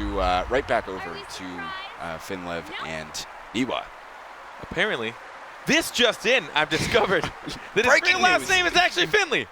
I'm Wow. right. I was right for once. You did good. I want to meet him and say hi across the hallway, and I hope he's excited to see me. I want that weird fantasy to play out. Yeah, but like that is gonna happen someday. I guarantee it. It definitely is. Finley, your boy Finley. Finlev. You called it. Yeah, look at this. Craigasms. You can't even take it. You can't beat him. Yeah. But I saw Jamong. He ulted as kind of like a last-ditch effort to try and push Lucy out. It didn't push her much, and if he doesn't charge it fully, it only does 30 damage. And if she put the shield on herself, that's literally nothing. That is actually no real damage. So I think he probably should have saved his energy for something more useful, potentially some rains of arrows, or maybe a better situation where he could have fully charged it and actually pushed them further into the darkness. With a double petrify there from Lucy and Niwa, that is, and they were able to secure the orb off of that as well, so very well played. And getting stunned, charged right into the wall, got Secret's mark up, but the bulwark came in. Petrified is a versus he's going to have to get off to the side here. They're trying to isolate Niwa and focus him down. Maybe, I think Finlev was able to get that one. Oh, he's going to charge right into the wall onto a Verse who is now separated from his Oldor. Needs to be careful, it might get pinched into this corner. Here it comes. Finlev just pounding the damage out. Left clicks for days onto your boy Jumong, and now charging Oldor into the wall here. And the ultimate, well, it was up for Oldor, but using some EX abilities, and just going to sit back here. Finlev really needs to take some heals. He's taking a lot of unnecessary damage. It's slowly bringing him down. Taking that max damage, unless it gets healed by Lucy, he's just going to slowly lose more and more max health. And the only way to get that back is either through obtaining the green orbs or being able to capture the center stone. And Jumong gets petrified. They're going to be able to secure that. And now he has here the ultimate, taking Jumong across the map, but he gets taken out of it by Stro. Beautiful use of the Oldor ultimate to at least lessen the amount of damage that his teammate was going to take. And that getting hounded down my back, always sacrificing his own life for his teammate. I know, what a selfless guy. We should give bro awards. We already had our EU bro award, and we're going to give our NA bro award potentially to this Oldor. Yeah, we'll decide by the end of the show, but Stro so far has definitely got the bro award from what we've seen in this tournament. Final decision to come later, but Finlev very, very hurt here. He's got to take some heals. Sands of Time is going to eat away at him as well. Stro could use a bit of heals himself, as well as his teammate. And orb is back up. This is going to be a pretty crucial center orb for these guys. Could make a big difference once again. Finlev has the ultimate. It's going to slay Oldor right into the wall. See you later. Now it's a Verse that's going to come up big. 1v2. Finlev is very close to dying, though. He could finish him off. He is him down out of the fight, so it's just a 1v1 now, though. A Verse ailing quite a bit. Is going to avoid the use the deadly iframe inject. to get rid of the deadly inject. Beautiful, but still, this is going to be very tough. Needs to see if he can maybe grab this, get the end cap, and yes, got the end just cap. outside of it. Ooh, it's very, This is very so close. Oh, he here. gets the shift left click. Using barrier here. Oh no, the deadly injection, he's out of life. No, couldn't avoid it anymore. So close to pulling off an amazing clutch, but that will put Niwa and Finlev up 2-1 now. Niwa coming out strong at the end against the Jamong. Lucy versus Jamong, I don't think it's a situation I'd want to have to deal with, but utilizing as many deadly injections as possible. It only has a 1-second cooldown. You could throw out 4 deadly injections technically in 1 second. Oh my goodness, I'm good. What have I said? Oh no. Oh, nothing. You yelling, just you getting excited. I love it, man. It cracks me up. I thought I said something wrong. No, not this time. Not this time. I assume I've offended somebody or just said something entirely wrong. Maybe Finley again. Finley. Hey, that turned out pretty well for you, though, in the end. The whole Finley comment. Anyway, here comes Finlev. Speaking of the man himself, he's right up in the faces of... Oh, actually, he's petrified now, and the orb was just secured. So... Now just posturing across the point, actually getting a good bulwark right back into the face of Old Door, and a nice flick on the right click, and he'll jump on him afterwards, though avoiding it with the spacebar was Stro. And now both teams meeting back up with each other as the center orb comes up. Now's the time you want to space out, try not to take damage. Oh, and it looks like Blue actually snagged that orb, but it's going to give the ultimate to Jamong. He might want to save that energy for something that deals more damage, as we see that Bako and Lucy hounding down on him. Oh, here we go! Oh, here it comes, damage. taking Stro all the way into the back spawn. And he'll get himself back to the middle. He wants to be able to keep that center orb control, and he'll take Jumong Averse into the wall there as well, getting the stun off and right click and capped in the end. But now, Finlev and Niwa just sitting on the other side of mid, taking their good old time. As Stro and Averse, though, slowly moving their way across. Finlev initiating with the jump, getting some good bulwark damage out. Sands of time on the Old Door. And Orb is just about back up yet again here, and he'll just charge it in the back line, make sure that they secure it this time. Doing his best. I mean, that was smart. Blue did get the last one. Or apologies, Dream Crushers got the last one, but Fishwell Lebo trying to mitigate as much of the advantage as possible. They can trade back orbs, you know, they might be able to keep that max health. I mean, we're looking at pretty close, 69% to 60% max health. They're just, right now, it's just a poke fest. Finlev's got his ultimate up, but Verse and Stro both have theirs as well. Uses the ultimate, so much damage onto Stro. He's hanging on for dear life. And that was a lot of good burst damage. Verse now trying to get some end caps off, maybe if he can, as they work to the back. Oh my goodness! Wild! I have no idea what that was. I'm gonna be honest. It was the Bulwark and Chrono Flux reflecting off of each other. That was incredible. I've never seen such a thing. Averse getting taken, teleported right in with the Stro ultimate. Oh, he's gonna get pushed right out with the charge. The shield sending him to the Nether Realm. And now 1 versus 2 for Stro. Getting panicked. That should end him nice and easy. Finlev Niwa taking a 3-1 lead here. Now it's starting to take a head, and that's what I would have expected. Bako does much better once he gets that shield slam, and you can see he's locking him down. That an entire second of stun. A lot of the CC in this game can be interrupted. You know, you have your petrifies, you have your incapacitates. Those can be interrupted if you deal enough damage. Even a panic can be interrupted, but stuns, hard CC. Nothing you can do to break that unless you have something to cleanse the stun, which Lucy has. Sadly, they don't have a Lucy on their team as far as Jamong and Old Door go. Yeah, so if they get some of this hard CC, you got to deal with it. Deal with the cards you're dealt. So now we are into the 5th round. Immediately, Stro being pressured by Finlev down in the bottom left corner. Orb will be up soon. Lucy just chilling in the back there, giving the barrier to Finlev. And gonna get rooted and in-cap quickly taken out of it though. And Averse Stro able to secure that. And Finlev in the thick of things, jumping out. And ultimate is up for Stro at the moment. Also have one gonna be up pretty soon for Finlev as well, and Niwa. They actually both have them now, got it at the same time. Everybody out in the field has the ultimate, teleporting away, making sure he didn't take that ultimate from Finlev. Beautifully used. And meanwhile, Niwa taking quite a bit of damage, and really well played so far in this round from Averse and Stro, just giving Finlev an absolute pounding charge. Just getting the shield in the nick of time from Niwa, desperately right-clicking to give Finlev the heals. Now he's out of sight, bulwark just in time, stunning Oldor into the wall, finally taken down. And it is just a 1 versus 2 now. Niwa looking a bit bleak, if I have to say. Well, that mayhem was happening. Jamong actually ulted Lucy just for the CC, just to keep her as far away from Bako as possible. Keep that support, keep that 50, that massive barrier, 50 HP shield. Can easily, I mean, and whenever you look at how much total health they have, you have to think in your head, there's also a 90 health shield that they can stack on top of it. So even when we're at 60 health to 40 health, they can easily bring that up to 60 using just their shield. So those airtight battles where every ability is getting flown out and all the damage is getting dealt with in a matter of seconds, if you could just shield all of that, it catches everybody off guard. It looks like you're in the advantage, and all of a sudden you realize you have less health than them.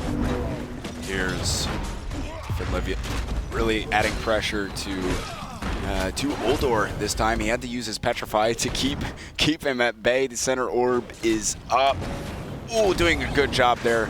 Excellent orb control from Finlev and Niwa. Be able to grab that. is a 3-2 game. Petrify out now. Maybe a bit of room to focus. Averse, actually, the charge came through right into the wall onto Oldor. And he's got to teleport away, though. The jump right back in from Finlev. Hanging on just barely is Stro. Gotta avoid this next charge. They did secure the center orb. Oh, got it capped. Was Finlev taking Averse this time into the wall. Stro still really hurt in the back here, just trying to play passively and dish out the heals and damage from afar. Stro tried to position earlier in this. Oh, but here comes another ultimate. Getting another charge on top of it, going immaterial right at the end and jumping onto Stro. Gets the Petrify off just in time to save his own life. But still, Niwa now actually taking quite a bit of combined damage between Stro and Averse. Gotta be careful to go down here, though.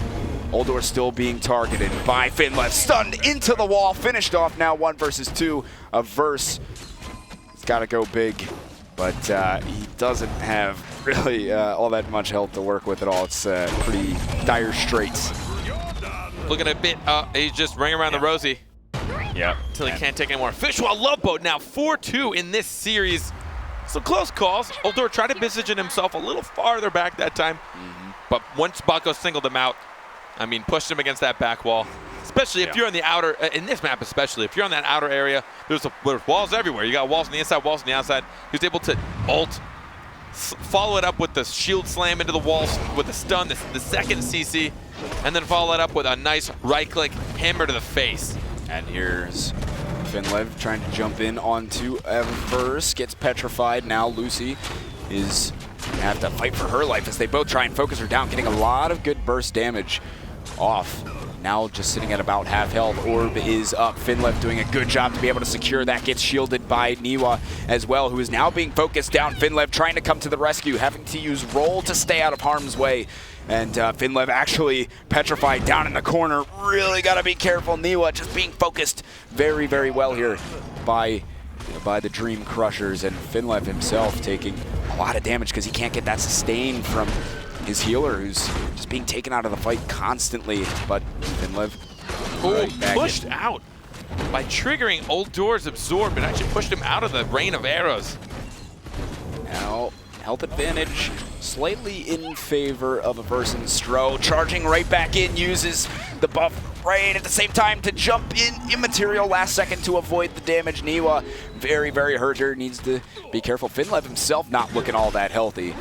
So it's gonna have to take a lot of planning coordination. Niwa now really being pressured by Averse. Back and forth, both sides super, super hurt. Averse now actually caught in a little bit. Stro being able to heal and do damage from afar. Stunned into the wall. Bulwark to avoid going down. Had the shield. Niwa also extremely hurt over on this right-hand side. Got the Petrify out, and here comes Baco in. Very, very hurt. Everybody on the field is so hurt. He has so much faith in his support. Niwa is doing such a good job of shielding Finlev and healing him as soon as he gets low. Honestly, I think he's been struggling. Oh, there he goes. Just as you say it, he goes down. Not necessarily Niwa's fault, but the end cap comes out, finally finishing it off are the Dream Crushers, bringing it back slowly here. Potentially, it is now 4-3 for Fishwell Love Boat. Oldor adding a bit more utility to his ultimate. Now, whenever he does ult somebody, he has gone the BattleRekt, where it will restore 50% of the damage that has been dealt the last 2 seconds. And now, anyway, Finlev going in right away for Stro. And barrier already being used for Niwa, actually on himself. And rain of arrows coming across, not doing all that much, but Finlev just keeping that frontline presence, keeping them pushed back, now allowed to be able to control the center orb. And look at this, he's got his ultimate up right away, right at the start of the game here. Hasn't used it quite yet, taking his time. Got barriered by his teammate, and now having to use Bulwark, going to pin into the wall, using the ultimate as well. Great combination, got petrified right at the end of it by Stro, but still dealing a lot of burst damage. He has gotten Mammoth Stomp, so his heroic charge duration is increased by 0.75 seconds, which is actually kind of insane. That gives it an entire second of a stun, which gives him even more time to dish more damage out in the combos he's been landing against those walls. Jumping in again, gets petrified right away. Stro giving him a slap right in the face And he'll come out of that having to use Time Bender as well. Orb is back up though. Finlev charging it to make sure he controls it. He's got his ultimate again.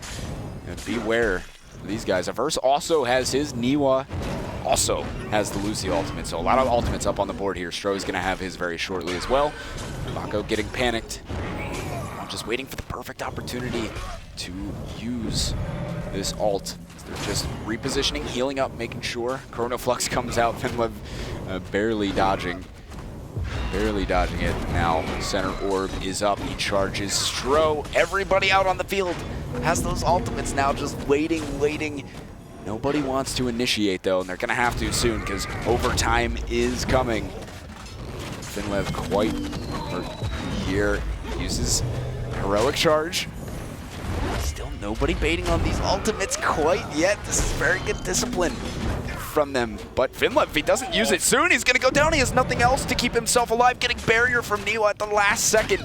But still, these guys are now separated. Niwa all the way down at the bottom. Finlev trying to come back in. Beautiful bulwark just in time to save his own life. But a huge health disadvantage using his ultimates, taking him all the way outside of the map. Averse able to jump back in just in time, using bulwark to keep himself up. But still, Lucy going down. Niwa, and it is just Finlev. 1v2, super hurt, not gonna happen. I mean, that would have been it. That would have clutched the win for them. A Fishwild Love Boat go down this round of Dream Crushers. We're gonna see yet another Game 9.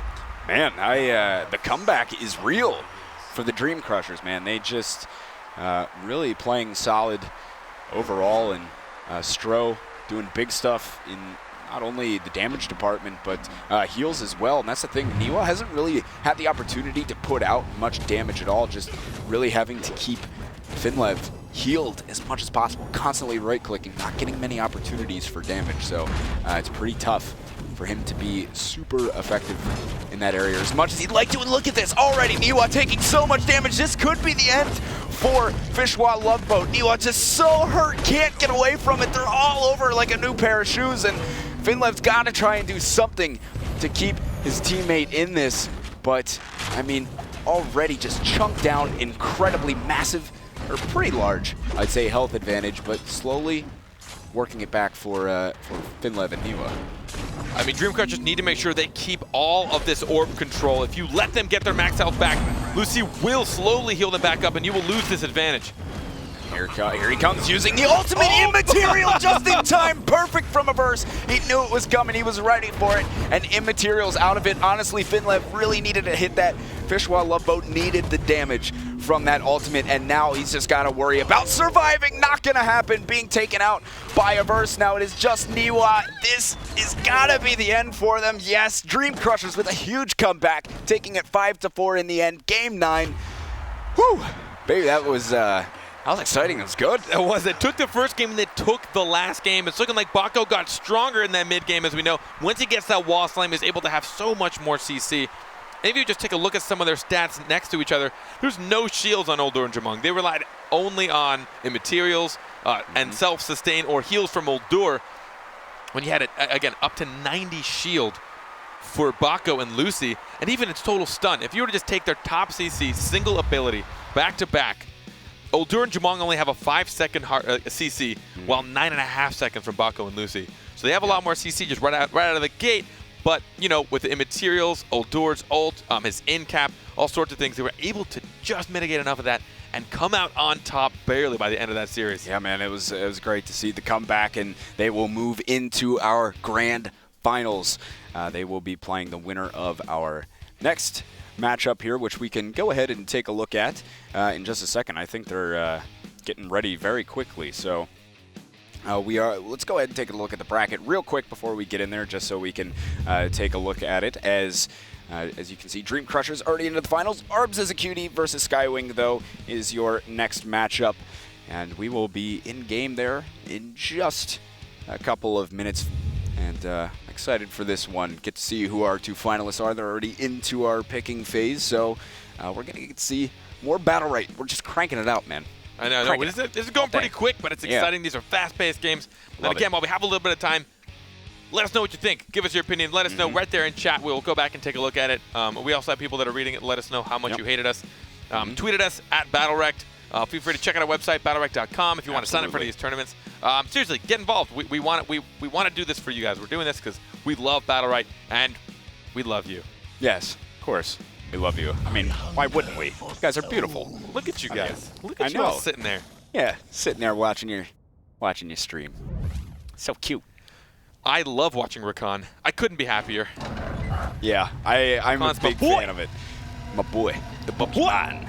I mean, Skywin, A-Wing versus Arbs and Physicals in the decider of who goes on to the finals here. Big game ahead as both teams having a Lucy as well. It's going to be a melee fest out there as already using that consume, avoiding the charge. Skywin pulling Physicals right back in, and so far he's taking a good bit of damage. Arbs having a tough time of keeping him healed up, and they're actually going to panic away he Arbs. gets it with the hammer. Just barely.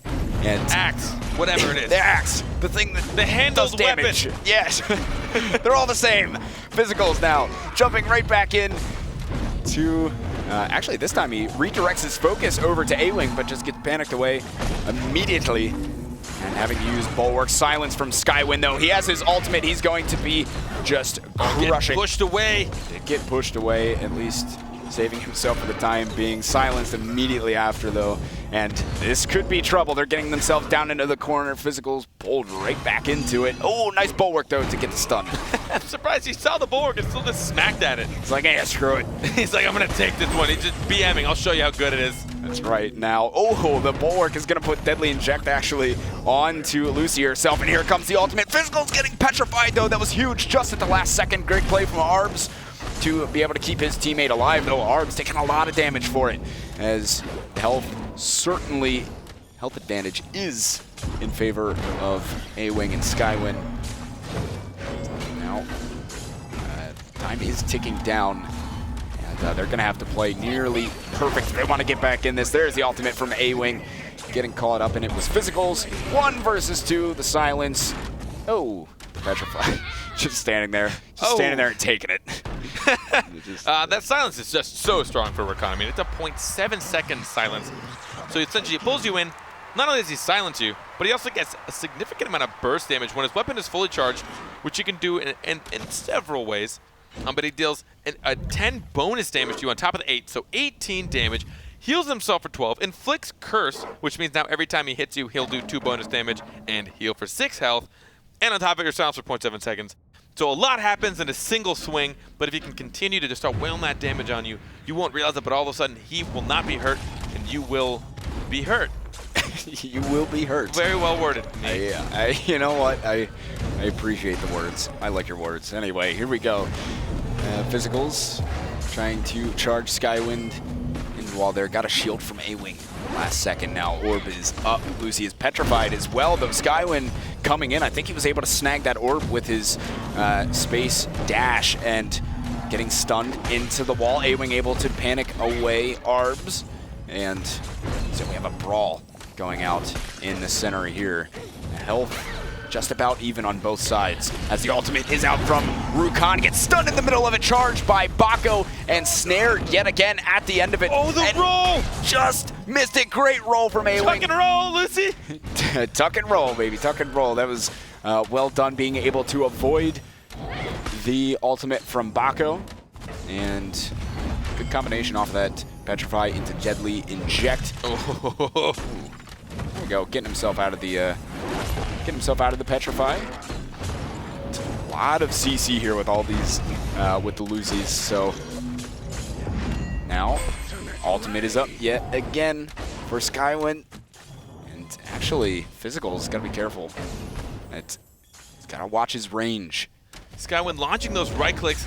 It does 26 damage no matter, I mean, it's a single charge, doesn't matter how much distance it travels. Oh, and he gets off the ultimate. Here it goes, he's using it, gonna do a lot of damage to Physicals, jumps up into the air, gets Bulwark back up just in time, but still Skywin on the hunt. Oh, sucked him by Lucy's head, body blocking. Oh man, he's so hurt right there. Pulls him back in, gets the barrier just in time, had used Bulwark at the exact same time, and there it goes, able to finish him off. Skywind, it's just Arbs left in Z1 versus 2.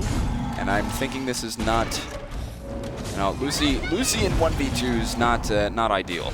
No, Right. she doesn't have a whole lot of mobility. Once you see her use that roll, just go at her. She can only petrify one of you. Although she, oh, I guess it's only round. I don't know. She did not go the splash. Oh, is that round 3? Nah, I'm gonna stop talking before I sound even like more of a moron. Idiot. Idiots. Look at you. So dumb. Oh man. Oh, darn it. But you know, we talked a bit. I'm gonna say it one more time. We talked a bit about Rukhan's ult. It is a bit of a risk, only because you run the risk of as soon as you get CC'd, your ult is still winding down. You're losing all the time on that. That's right. And you also can't use any of your other abilities, so you lose all of your mobility, which is why his right click becomes this kind of minor pull as well. But I don't know if I said it on this broadcast. I said it on the EU. If he is able to land every single hit, just so you guys know, I don't think it's actually labeled anywhere, but I did a bit of research, and every single hit on his right or left click deals 20 damage, and it also heals him for 16. So if he's able to get every single hit, I believe he can do a total of 140 damage on you if he gets not CC'd and you stand there and take it like a moron. But, you know, stuff happens. Hopefully you'll run away. Even if you only get half damage, that's still 70 damage with his ultimate. Moral of the story, though, don't be a moron. Good moral. Is here. Here comes Physicals trying to go for the charge, getting silenced by Skywind and panicked away. And that was, I believe that was A-Wing Skywind able to secure the center orb. So Physicals now getting ready to come back. Ooh, A-Wing getting the cancel on that, trying to bait out that jump a little bit. Just deadly injects all day long though. Stunned into the wall, getting barrier back up. Ultimate out from Rukhan as well. Skywind trying to go hard here, is just pulling in the orb really. And he'll get caught up just a bit inside of that toxic goo. Here comes the charge from Physicals, ulting, doing so much damage to A-Wing, getting petrified last second and kept himself alive. A-Wing just barely though. He's got to meet back up with Skywind. Charged into the wall. Is Skywind again here, and the orb is back up. Awkwardly quiet for about half a second. Ooh. They did get the orb back though. Awkwardly quiet again for half a second. And now Physicals taking. Ooh, he's got the ultimate though. He wants it. Oh, he's just waiting. Oh, he's trying to get right on it. into the Right, sunset. get out of there. Oh, charging in, whipping hard, and the ultimate from Rukhan as well. Not finding all that much value. Charging, actually though, coming right back in onto Arbs, who is very hurt at the moment. Needs to be careful. There's a bit of separation between the two, just flying right in. Staying hard on him. Both Lucy's are quite banged up at the moment. A-Wing able to get the Petrify, will get on the high horse though, right over the wall. Jumping back onto A-Wing, able to snare them, but not much more damage on top of it. I got very excited though. It was close. It was a good opportunity. Oh, here comes the ultimate out from Skywind, but is able to finish off one. Ultimate in from Physicals as well, the charge, but still. Oh, that I think might seal the deal. Bulwark is out, but doesn't have the sustain to be able to outlast this one. So close-ish for parts of that. Not towards the end. Yeah, not the whole thing, kind of a bit though. Rukhan has actually built Gorge on his third battle, right? So essentially his Consume, which is his big old weird dark shield he puts out in front of him, gets reduced by a second, and then every single time he gets hit for the next 3 hits, it's reduced by 1.5, and then 1, and then half a second correspondingly. I guess he found himself taking a lot of damage trying to get himself, but usually when you put up your Consume, a lot of people tend to just like stop wailing on you. So I don't think it's gonna get a whole lot out of that. Maybe the first hit. So that's, I guess, reducing it by 2.5 seconds. And considering it has a relatively decent cooldown at 8, you take 2.5 seconds off that, you're at 6.5 seconds. Quick math. Quick math. Quick math. Look at this guy. The degree paid off. They call me Quick Math McGraw. Oh, I can't even do it. Quick draw. Quick Math McDraw. Yeah, something like that, I think they call him. But look here, as Bulwark of actually Physicals being panicked away. And here comes the charge in onto A-Wing, keeping that pressure up.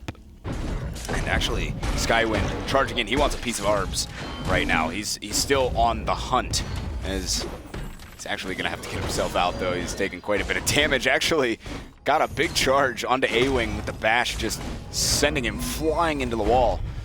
And petrified is Lucy here. Ooh, just dodged with the iframe. Actually, a good chunk of damage with her roll. A-Wing was able to, and the ultimate is up from Skywind though. Panicked. Oh my goodness, so much CC. Uses the ultimate though. He might, no, snare, charge, there we go. right into the wall, shut down, no chance. Will get the barrier in the end, but still he's ailing at the moment. Really needs to keep that sustain if he wants to take that fight. Teleports away with the R just in time. Oh, the bulwark. The bulwark, that's Saving beautiful. the orb, but I believe Red may have still acquired it.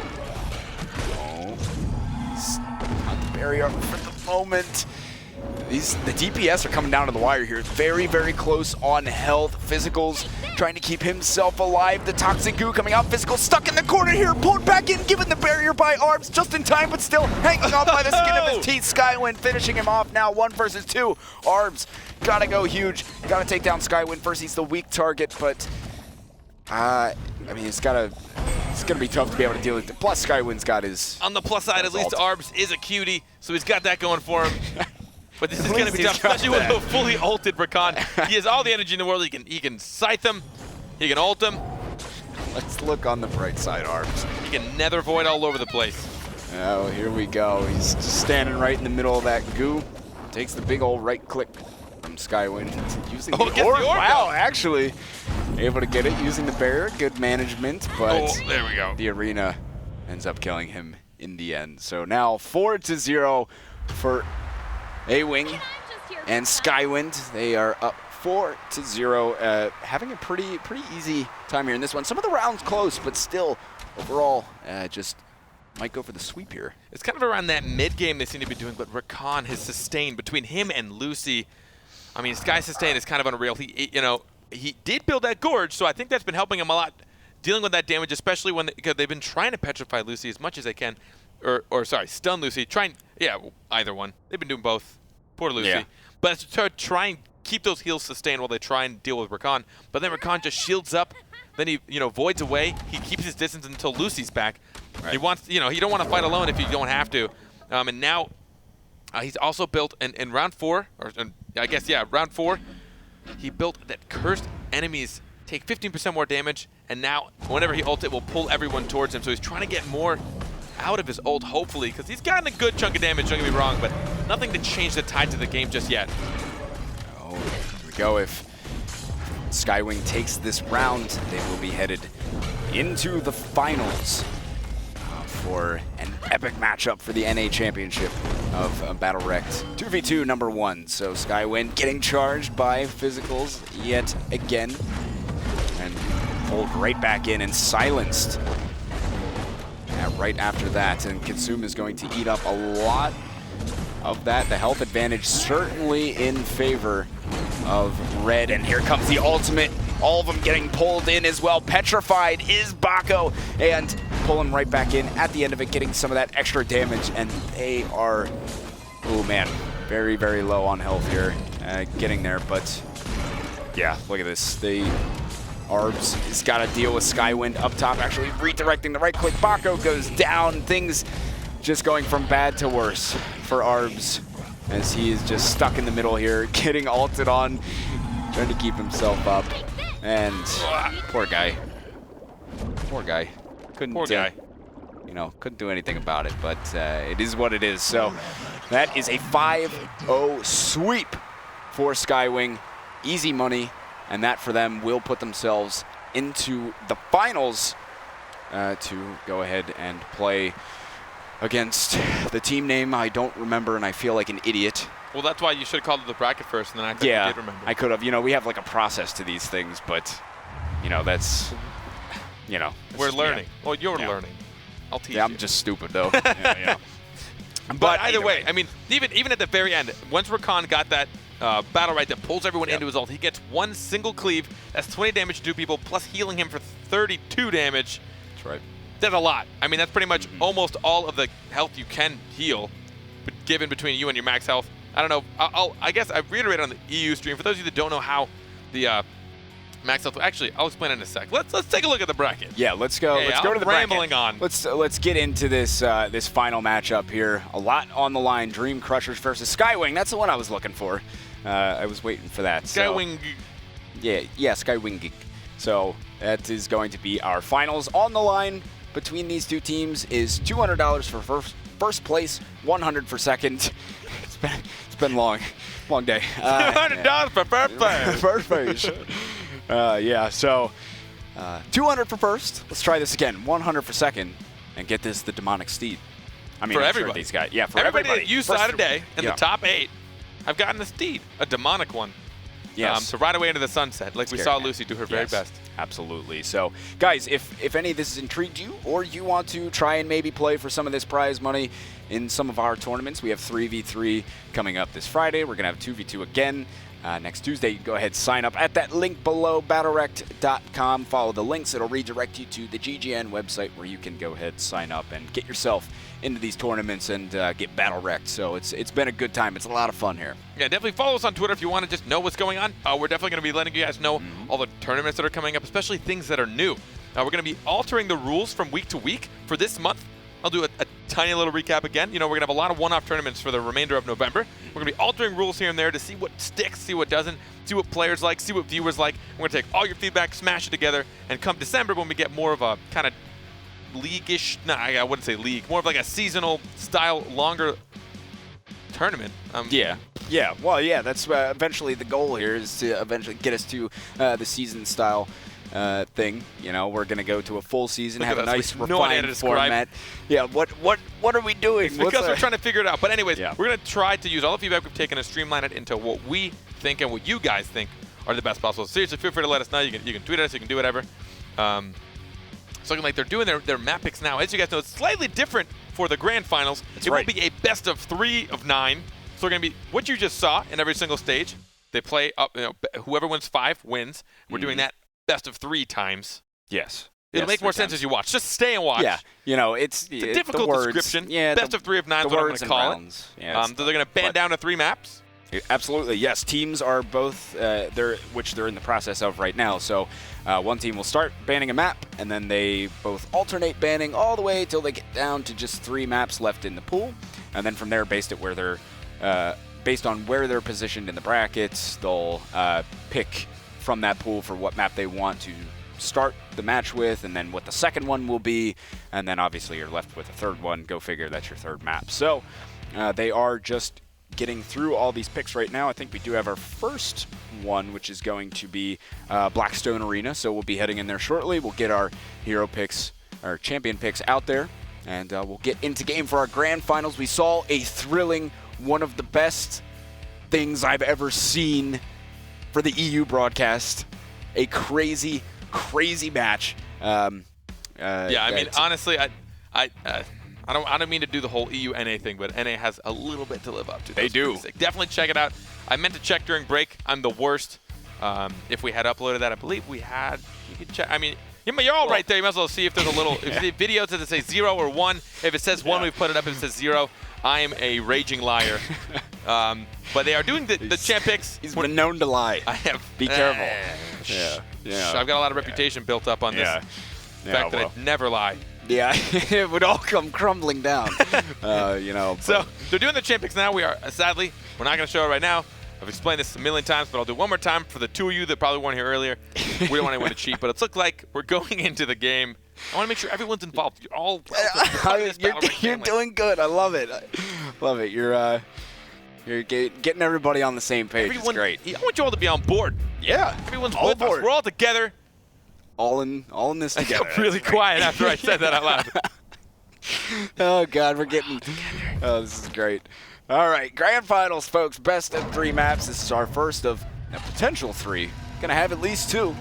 You know that for sure. So let's get into it. Stro and Averse using that Uldor Jumong, and Skywind A-Wing, of course, with Lucy and Rukon. As we head in, panicked right away is Stro by A-Wing. The orb will be up here shortly. They're down in the bottom right for the time being, but now initiating is Skywind. Missing his hook, his E, but now the orb is up. Chronoflux, though, kind of stopping Skywind from really doing all that much. Easy secure for the orb. And Averse caught out in the middle, at least for now, and actually back behind enemy lines here, giving A-Wing a bit of pressure, and taking so much damage. Crucial mistakes. He went in just a bit too far, pulled back in, petrified, though, is Skywing, just in the nick of time as the orb comes up.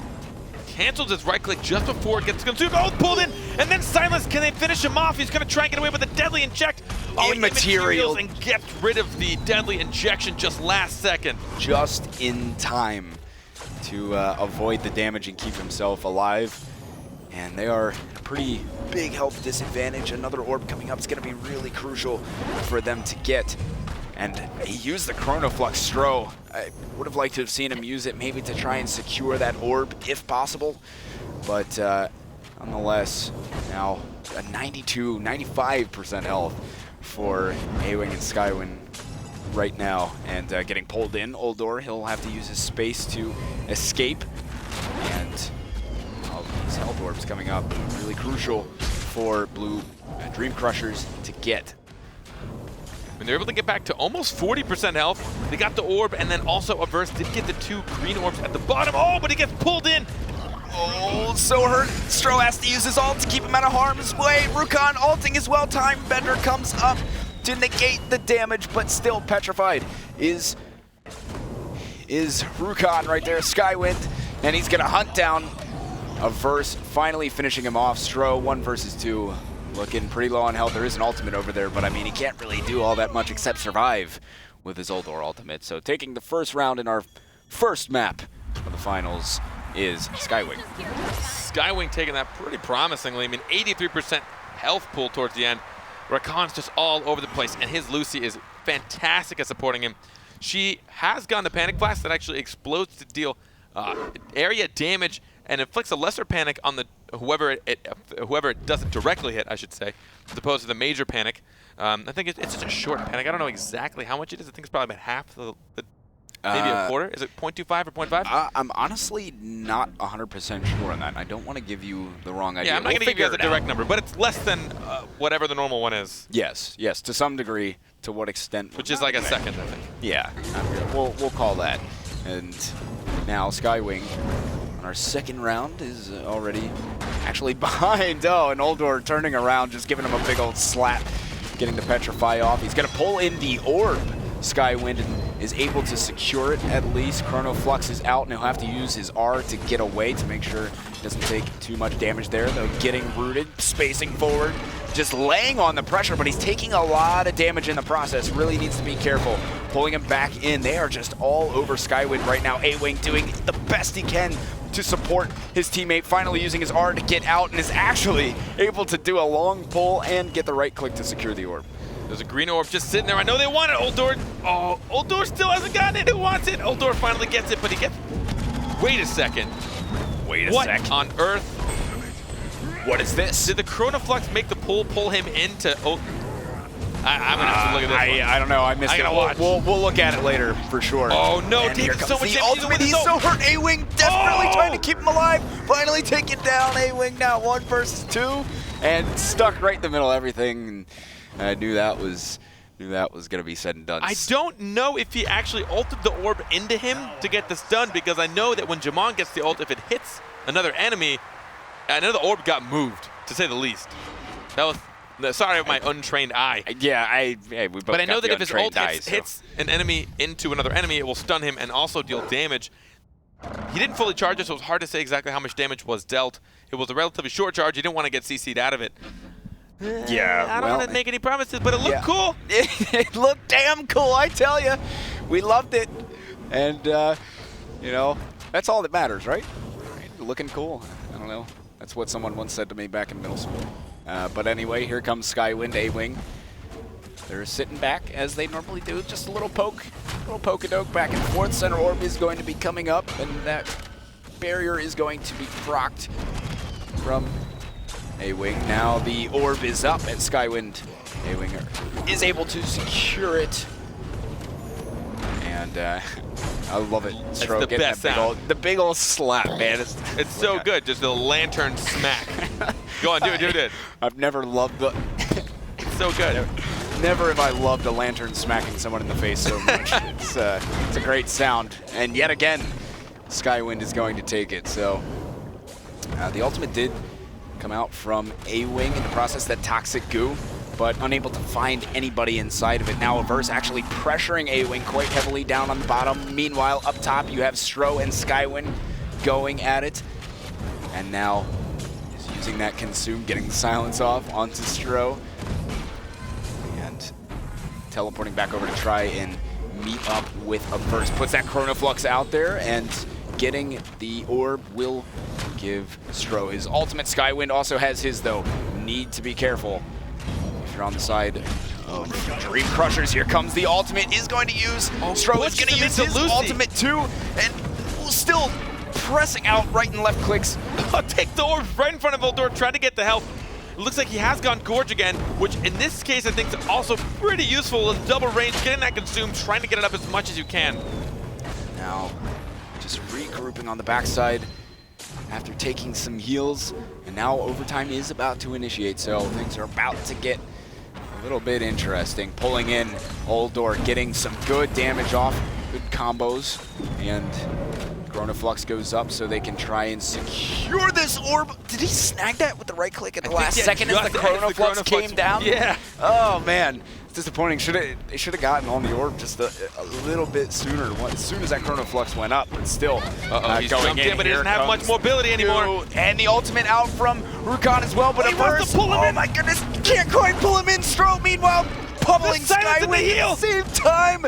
Now pulling him right back in. The ultimate up, just missing it, and allowing Skywind to secure the orb. He's going in. 20 health. They're both so hurt. The panic. Oh my goodness, Stro gonna get knocked out. Has the space back in. Rakan just stays alive to save the time. Will it take him? Oh, not in time. Boom. Oh, not quite. Almost. I'm lightheaded. That Rakan went. Oh, he had so much trust in his Lucy to give him that barrier. Yeah. So much. I mean, that just shows you how strong that silence is. He'd go in, he'd silence, he'd get a good smack, get a little bit of burst, and then either he'd void his way out or he'd just try to use his consume to try his best to mitigate it, not take any damage. And with like 14 health, he stayed alive for like 40 seconds. Man, that was crazy. I don't know how he stayed alive, to be honest.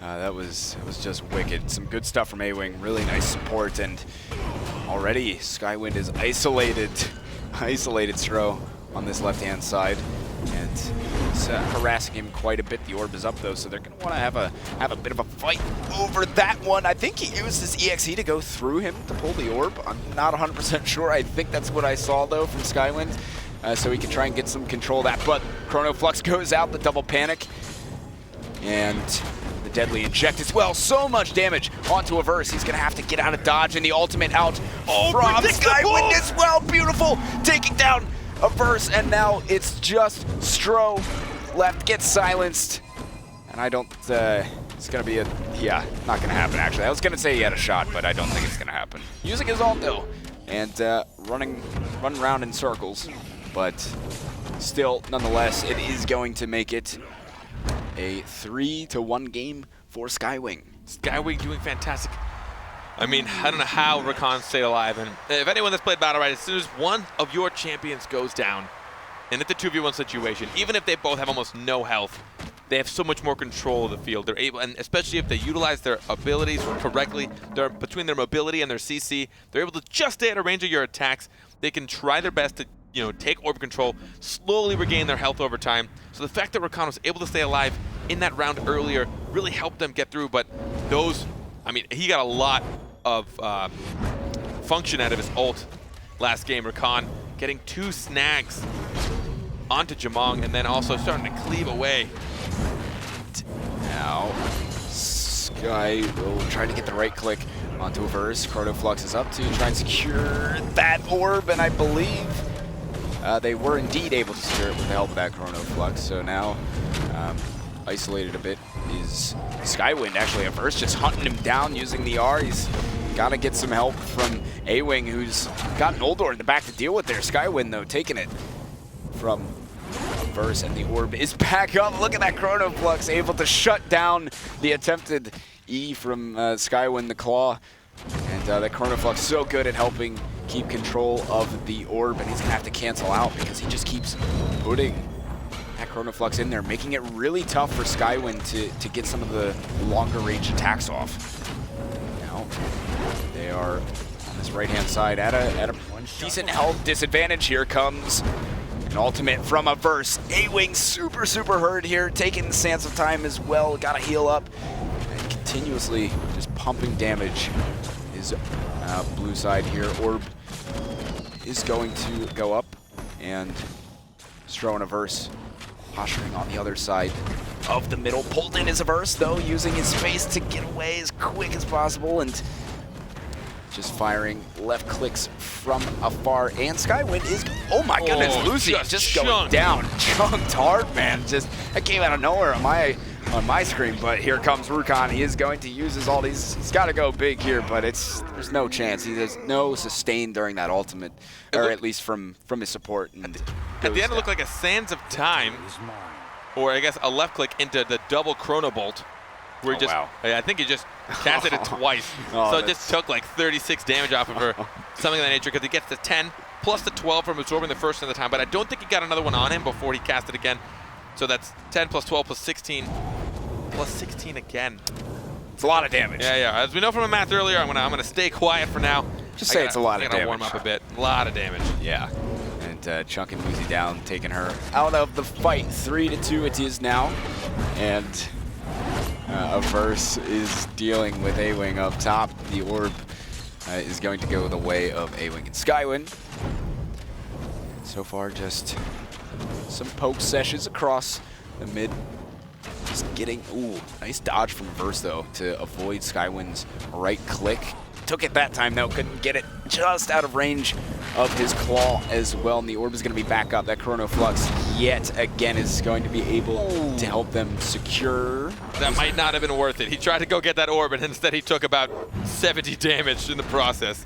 Yeah, now he's petrified as well. Still trying to harass Uldor, though, getting silence and the left clicks, putting down Chrono Flux to give himself at least a little bit of time, space, just barely the double petrify, and that is going to send Stro and Averse back into the center of the map. Ultimate, though, coming out from Rukon. Nothing Averse can do. He had no more escapes. Just got one up right in the nick of time. Pulled back in, using his space yet again to stay alive, but still A-Wing and Skywind really putting on the pressure. They have mid orb. Let's just, that's exactly what I want Rukon to do. They have control of the center. Take that orb while you can. Try and get a little bit of health back, because in the long run, it really will help you out. 20 seconds left before we get into overtime. They are taking their good old time. Skywind playing passive, letting those heals come up, and the orb is going to be up. Chrono Flux came out pretty early, though, and Averse in dire straits here. Very hurt, needs to get some heals. And Stro also taking a good bit of damage. Slight health advantage for Skywing at the moment. Ultimate up for Lucy. See if she wants to use it or just use those EX abilities, which can be so strong in and of themselves. And the Chrono Flux is out. They were able to secure the orb thanks to the help of it. And the arena closing now, so things are definitely going to get interesting. I think once it gets small enough, Lucy really going to be effective with her ultimate. I mean, so between the rain of arrows, Lucy's ult, Rakan's ult. Oh, but we see Uldor getting pushed out with the fear. And here we go, ultimate. But then it gets pushed away. No, goodness, no, Lucy going down. Now it is just Rakan, had no sustain. Oh man, and that will tie it right back up at 3-3. This final is going to be just as exciting, I can tell. Rakan dishing quite a bit of damage, 769, but we see 978 from Averse. I mean, just constant. I mean, his auto tag alone, his left mouse button, deals 16 damage alone. Now, it does stop him from moving, so it definitely makes him a bit easier of a target. It's quite a long cast time, at about 0.45 second cast time. But I mean, to deal 16 damage every time you get that left click alone, that's how you can just start building up that DPS. Yeah, super DPS heavy for a support, man, I'll tell you that. Right now, Skywing adding the pressure, was able to secure the orb with a nice flick of his right click. Straight in, and now that is going to be at least some energy up for them. A-Wing's going to have the ultimate soon, Skywind as well. And he'll initiate yet again, making Averse use his spacebar. And now the orb up. Waiting for that Chrono Flux, man. He's been pretty good with it. I'm surprised he hasn't put it down yet. Not yet. Going to go in, secure the orb thanks to the hook. And Skywind's got the ult ready. and at his disposal as he comes around here. So, oh, the Chrono Flux up just in time to avoid that right click. At least Skywin and A-Wing both have it up, so they may try and combo here, get both of them down and just pull them right back into the ultimate. But here it is, it comes out, though Skywin doesn't have it up yet. He had to use some of his EX, and now he finally has it. He's just gonna ground and pound right into Averse, landing the hook as well. Gets capped in the middle of it, so close. Averse, he's managing to dodge just long enough. No, couldn't stay alive in the end. Stro is the last one up, and it's gonna be hard to burst out Skywin enough to kill him. This 1v2, very tough, but still doable. Skywin ending that battle with 49 health, which is about how much he healed. I think he got it probably about 3 or 4 swipes, so if it wasn't for the amount of, I mean, it's the toss-up he has to do. If he doesn't get that sustain, man. Yeah, he's done. Yeah. It was going to be too tough. Yeah, and that puts Skywing up to 4-3 now. Remember, guys, this is just our first map in a best of 3, so no matter who wins this one, we still have potentially 2 more after that, so a lot more BattleRekt to come potentially. Hopefully. Hopefully. We'll see how it plays out. It's pretty damn close so far, I'll tell you that. But anyway, ooh, the hook in right away. Stro having to use his space, and Skywin will take that opportunity to add a bit of pressure onto Uldor down here in this left-hand corner as he's trying to get back and meet up with Averse just as this orb comes up. Chrono Flux. Oh, he goes around it, tries to pull it anyway. And I think Dream Crusher still snagged. Yeah, I do think they snagged it in the end, but valiant effort from Skywin nonetheless. And, ooh, coming right back in on him. And now just controlling up at the top, and the orb will be back into it yet again. Averse taking a bit of damage, so he's going to have to back out here. And the ultimate is up for Averse at the moment, so he does have that at his disposal. See how he decides to use it. Skywin should be coming up on his pretty soon here as well. I mean, we haven't seen a lot of Jamong ults, which I think is probably the best bet. It charges up a lot, doesn't do that much damage, and it does get some stuns, I suppose. But, I mean, you hear it coming from a mile away. You're not going to be able to get a whole lot out of it. I think his R is a little more useful. His Seeker's arrow is shift, left click, and his Predatation, if he ever finds himself alone, or if Uldor's a little bit too far, he can still get a little bit of sustain out of that. And right now here comes Skywin around the backside. He's still trying to hunt down Bring around the Rosie around this 4 wall. Seriously, and he's got his ultimate as well. He got in-capped in the middle of it, taking a lot of damage. A-Wing's got to get those heals out, or his teammate's going to go down. Barely staying alive. Sands of time. Oh, they took the orb. Didn't kill him. Oh my goodness. Oh, he needed to hit that right click. Needed to hit the right click, A-Wing. Please, and didn't give the barrier to him either. To himself. Oh my goodness, that consumed just. But look how pinned they are in this corner. I mean, still Skywin, A-Wing, keeping him up with tremendous support here. And oh my goodness, super tough. And he snagged the orb nonetheless with his hook right at the end. Oh my. The sustain is unreal between the consumptions and the Lucy support, her barrier and her heals. Oh, and he pulls him in, but we'll have to use his space right away as we close things out, and gets a silence onto Stro, and Averse got panicked all the way in. Panic!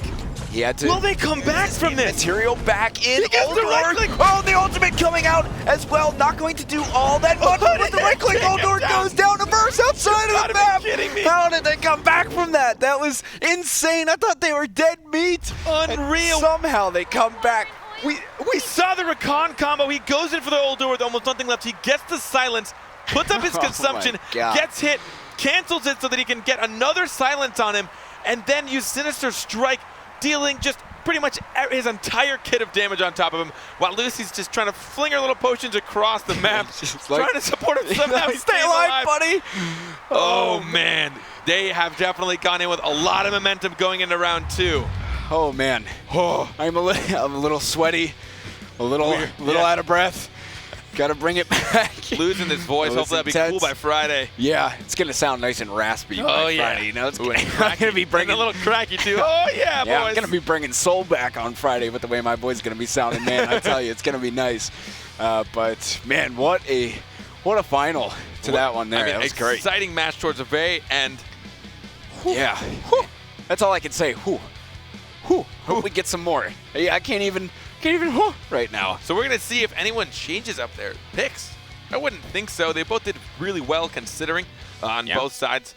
But I mean, I'm loving the recon plays that we've seen both between yesterday earlier today. Man, it's only been earlier today. Whoa, long day. But earlier today, we saw a fantastic Jamong. And then Rakan. We actually didn't see any Jamong on the EU side. No, not on EU. Yeah, that fun fact, almost no Jamong on the top 8. Yeah, none at all. None at all, in the top 8, yeah, which is pretty crazy. We've seen it much more frequently in our NA tournaments, obviously.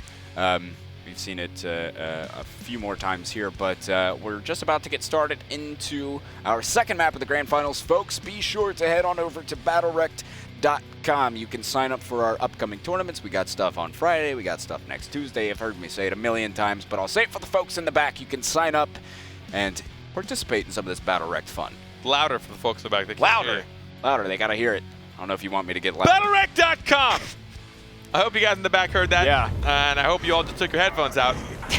I don't know if there's a suppressor on me, and if there's not, you're screwed. Yeah, sorry about that one. Yeah, all the wood faces in the chat, I can see it coming now. Old door mirror match. Looks like instead of Rakan Lucy, we have Rakan Old Door. There was a change in pick. It could have been due to the map.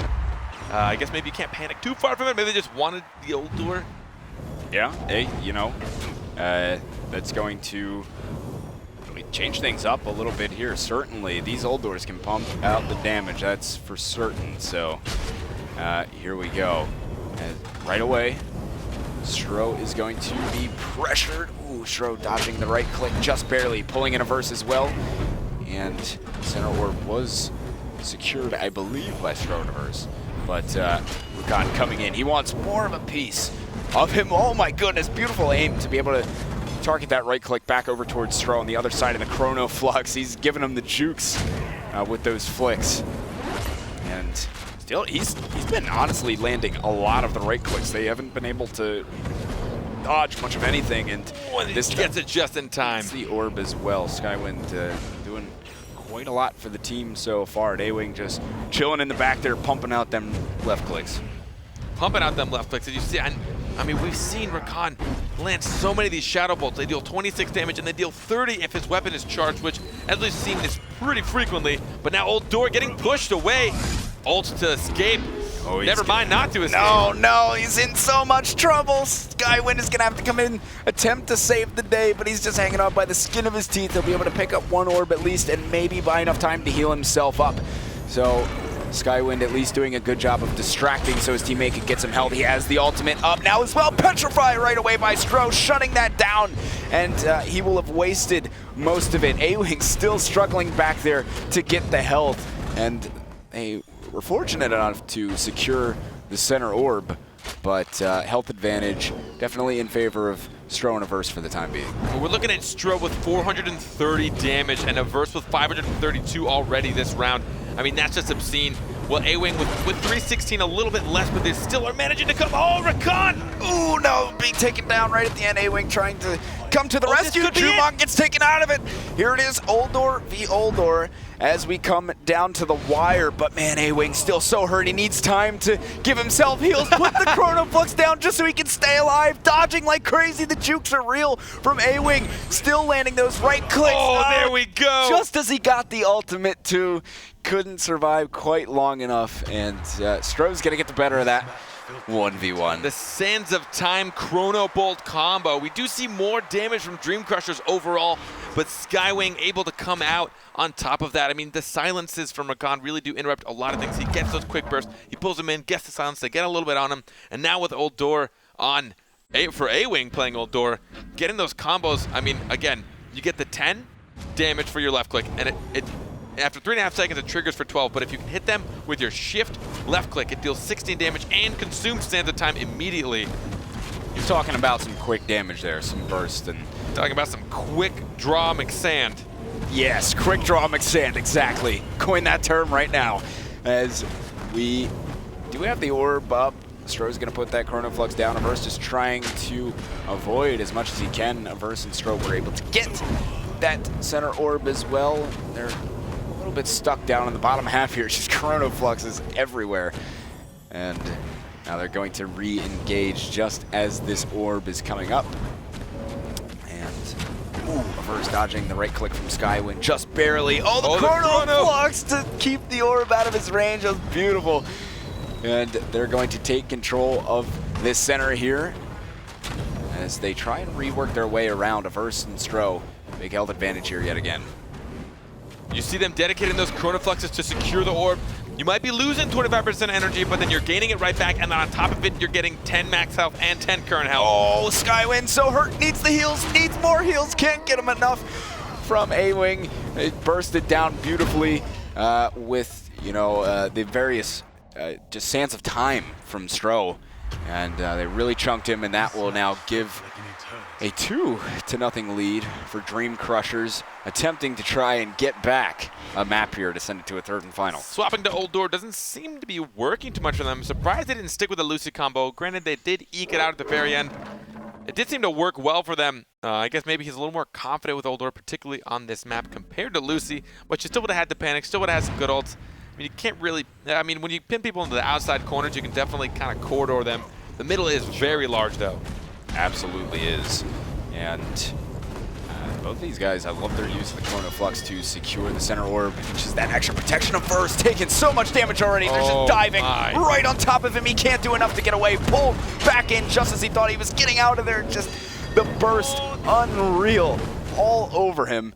And that'll be a huge advantage for Skywing off the top of this, off the start of this round. The orb is going to be up already. Skywind is going to pull it in, and first just trying to get some heals, man. What can a man do to get some heals? But getting pulled in.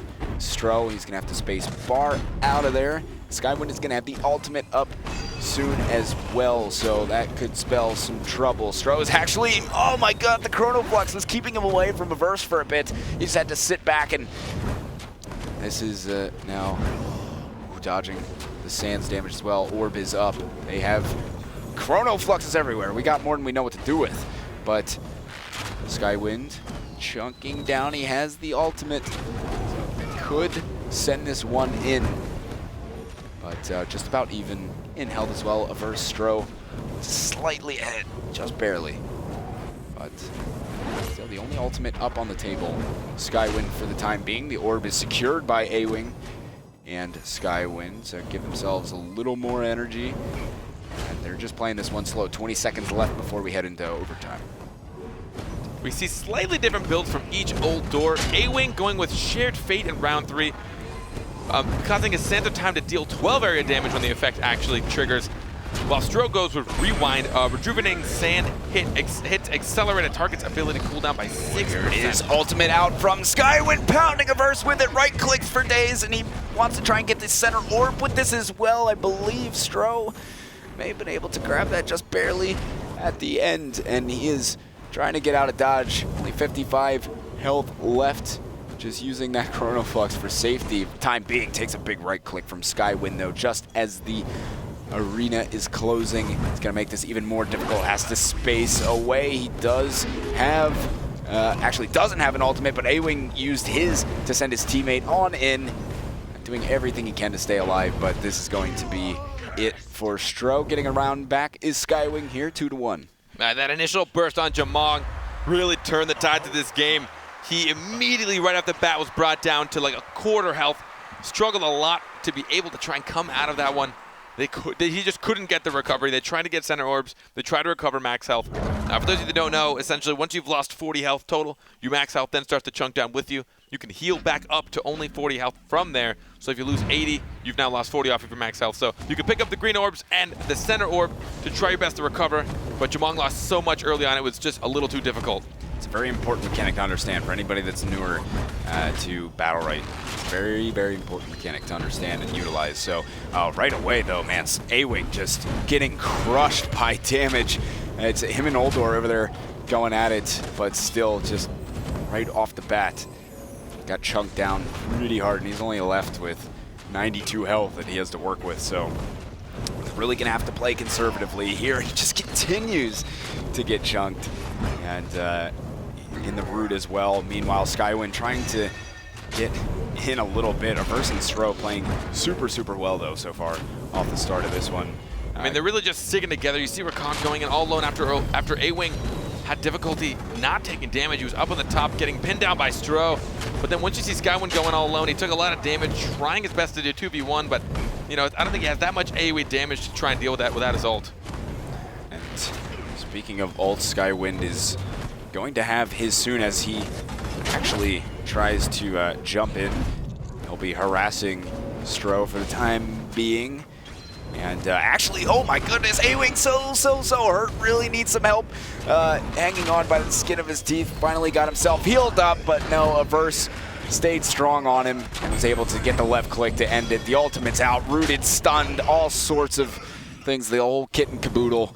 Not a chance in the world he was going to get that ultimate off, so now that is 3-1 for Dream Stro Crushers. reacting quickly lately to petrify Rakan out of his ult, and they just let it sit. They don't bother knocking him out of it. They don't bother trying to deal damage. Let that ult wear down. Let those seconds tick by. By the time he gets out, he maybe has 2 more swings left of either ability. Not enough to deal some serious damage. At the most, he would deal 40. But the chances of him getting that smack on you since you know where he is are pretty slim. Yeah, it's super tough ult to even use when, you know, if you're in a 1v2, that is. I mean, they'll just shut you down all day. They're waiting for you to use that ult so they can shut you down. So now, actually, Skywind getting stuck inside of that little bear trap there, and Averse Stro able to secure the center orb to start things off. And Skywind hitting one of his big right clicks from across the way, couldn't quite connect with his hook, but gets another right click. So orb coming up yet again. And, ooh, dodging his own right click just barely was Skywind. Trying to get control of this orb. Just so much pressure onto Averse, who doesn't have any escapes left for the time being. Got the root down, which was good for him, but barely staying alive. Getting healed up, though. Very close to do that, but that Chrono Flux forcing him to use his right. Oh, almost pulling himself into the orb. Or Chrono Flux, I should say. Speaking of the orb, though, it's going to come up right now. Pulling in Averse. Beautiful pull in from Skywind. That's going to take him out of the fight. Stro, who's relatively healthy, slowly being chunked down, though. He's just getting, nah, he's done. Mulched. He knows. There's no other, yeah, just absolutely mulched by the two of them, stuck in the middle, and he gave up. Yeah. He was standing there. I mean, that happens. 2v1 situation, especially against 82% health pool. Your ult door, you're not going to burst them down very well. I mean, almost at this level of BattleRekt, doesn't really matter who you are. 2v1s are going to be difficult, but then there are just some that are almost not worth the fight. It's like, even if you're pixel perfect, there's some that you're just not going to pull off unless the other team's PCs crash or they lose internet. So anyway, now getting one back, still 3-2 for Dream Crushers, and things staying super close on this. Center orb is coming up. Averse gets pulled in, right click connects with Stro. Meanwhile, and the immaterial in cap on to Skywind. As he just retreats out of there, trying to get this orb, pulls it in, making sure he connects, and they do indeed get that orb. And now, ultimate up from Skywind. He's gonna have to be very careful about how he uses this, though. The health just about even on both sides. Great flick over with the right click, connecting onto Averse, and now he wants to hunt down Stro. And getting right in on him. Oh, but the R out from Jumong is going to do so much damage, but here comes the ultimate from Skywind as well, and Uldor using it, sending him in even deeper, right on top of him. And Stro goes down, Averse goes down. Honestly, there was so much there. That was crazy. A-Wing actually started to ult Rakan while he was still ulting, but I guess it was at the point where he knows he just would have been right-clicking away. They might have escaped, so instead, give him the opportunity to stun them. He stunned them both. Rakan was out of his ult by the time he landed, but then he just started dealing some damage, and that's when A-Wing showed up to just finish off the ult door, and it was a done deal from there. Done deal indeed. Tied up at 3-3.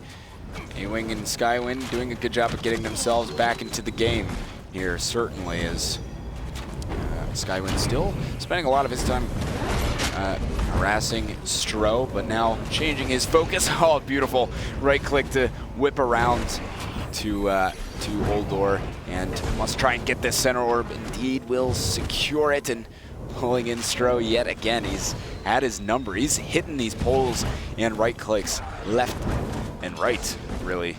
Frankly, really won this round. Yes, yeah. Good yeah, use. left clicks, It's right, left clicks, yeah. right, left, right. Yeah, it's, it's tough. Tough. Anyway, here comes ultimate out from Skywind, going to use the ultimate to get out of it. Stunned onto him. Go. Sands of Time is going to take into effect, doing a good bit of damage onto Skywind as well, and A-Wing doing what he can to just keep it up, but using the ultimate, the A-Wing Holdor ultimate to get his teammate back in there, and actually helped relatively both sides. It healed him up a little bit. Both Holdor did go with reversal, so when they do ult, 50% of the damage they've taken in the last 2 seconds gets restored. So it gave them a little bit. They weren't able to get any stuns out of it, but in the long run, it was an okay heal, I suppose. Yeah, sure. You'll take any heal you can get, I guess. It adds up. So anyway, here we go. 15 seconds left before overtime takes into effect. Oh, having to get out of the way of his own right click yet again. Stro with those Chronoflux placements. And it's two nice little Chrono Fluxes placed next to each other. Versier trying to secure this. He does have his ult up, and Skywind adding some pressure onto Stro, who uses a good barrier to avoid the right click, and Skywind's actually caught in here. A-Wing really needs to meet up with his teammate in cap, and he's still chasing, but what he really needs is some heals. Finally going down. A-Wing couldn't give him enough, and it's now a 1 versus 2 as we shut things out to make things interesting. He did secure the center orb, A-Wing, so maybe a chance for him, but no, never mind. Not a chance in the world. Just as soon as he landed, burst the crap out of him, now making it 4-3. Dream Crushers trying to keep this a tight series. Just so you guys know, this is a best of 3 of 9. So we're in the middle of our second best of 9. Yeah. Skywing is up 1. Dream Crushers trying to make it a tie game. So we go into our third best of 9. Yes. And our best of 3 of 9. Well explained. I like it. That was good. And follow through. Give me a thumbs up. Yeah, thumbs up, please. This man needs the moral support. Here, gotta keep the energy up. So here we go, right into it. Good opportunity to tie the game, and for A-Wing and Skywind, it's all a matter of winning this round to prevent themselves from having to play another map. So far they've taken the brunt of the damage, though, able to get a good bit off onto Jumong and forcing him. Oh no, the Chrono Flux perfectly plays just as he was going for his right click, and it'll come straight into Skywind's face in return, pulling in a verse, or excuse me, Stro that was. He pulled in, and center orb got eaten up by somebody. Someone. You're not wrong. Missed it. You're definitely accurate on that sentence. Not wrong, just not specific. But here comes the ultimate out from Skywind, trying to connect with somebody. Had to use the time travel himself. Stro to keep out of danger. The right click from Skywind connects again, pulls in the orb as well, and able to snag that up. Skywind using his ult, and the last 3 or 4 times we've seen him use it, he really hasn't gotten enough damage out of it to make it worth the 100% energy. He could potentially use Reaping Scythe, get in there. He does deal a lot of damage, get that silence, start the Reaping Scythe. And we haven't seen a whole lot of, I mean, even just keeping it for the Nether Void. We're back up here, 20 seconds. And I think a verse was able to snag that last second. And, a lot of ultimates starting to come up here, though. Everybody saving up their energy for what is about to go down, though. Skywind's got to be careful. Really, really hurt. Got his ultimate off, so he's going to get some health back in the middle of it. Nobody's able to get the stuns. No, here he comes. Oh, there it is. He got the barrier back up. Oh, he is down for the count, and there goes Holdor. Dream Crushers keeping their dreams alive. 1-1 in this series. We have one more best of 9 on the way. Can you believe it? Hoo-wee! Looks like the champion change for Skywings. Skywing didn't work out as well as they'd hoped. They switched to Old Dur, and they go down. Seems like the Lucy combo might have worked out for them. Yeah. Curious to know the reason for that choice. You know, I don't know if it's like a map thing. Like, is Old Door just great on that map? I don't know. And that boulder's sweet, by the way. Yeah, it is. That boulder's cool. Love it. Even if it goes to the wrong screen, it's still pretty sweet. Yeah, man. I'll just watch it go back and forth all day long. Oh, hey, there it is. One more time. Hey! All right. Whew, this is what we need to keep the spirits up, boys. The third blood final flowing. map. Let's go. All right, so we're going into round 3 of our best of 3 of 9. Best of 9 of... We have 3 best of 9s in a row. Good we're try. now tied. Okay, so we're tied. That's all we need to know. We're Good tied. try. We have one map to decide it. This is it. It's the final map, the final game. This will determine the champions that are playing for money, folks. Money. First place goes home with $200. Second place goes home with $100. And everyone you've seen today in the top 8 goes home with a demonic steed. That's right. Demonic steed. The beautiful, beautiful steed it is. Indeed. I would love to have that as a horse on my farm. I would treat it with kindness. I don't live on a farm either. But you could have not admitted that, but you just had to do it. Well, See, he's not a liar. I'm the liar here. yeah. Just keep that in mind, folks, as we move forward. So we have a lot of hype going into this game. I want to talk about the team comps. I almost slipped. Yep. But we don't want Don't Yo do Stream Snipies. But one more time, if you guys are enjoying this tournament and you want to participate yourself, go to BattleRekt.com. Do yourself a favor. Sign up for the tournament. It's free to sign up. Open signups. Dude, just go for it. Just give it a go. I don't care if you just bought the game today. Go for it. Follow us on BattleRekt at BattleRekt on Twitter. Yes. Follow us at Twitter. We're losing our minds, folks. This may be the point of the night. It's pretty late here, all right? It's pretty late.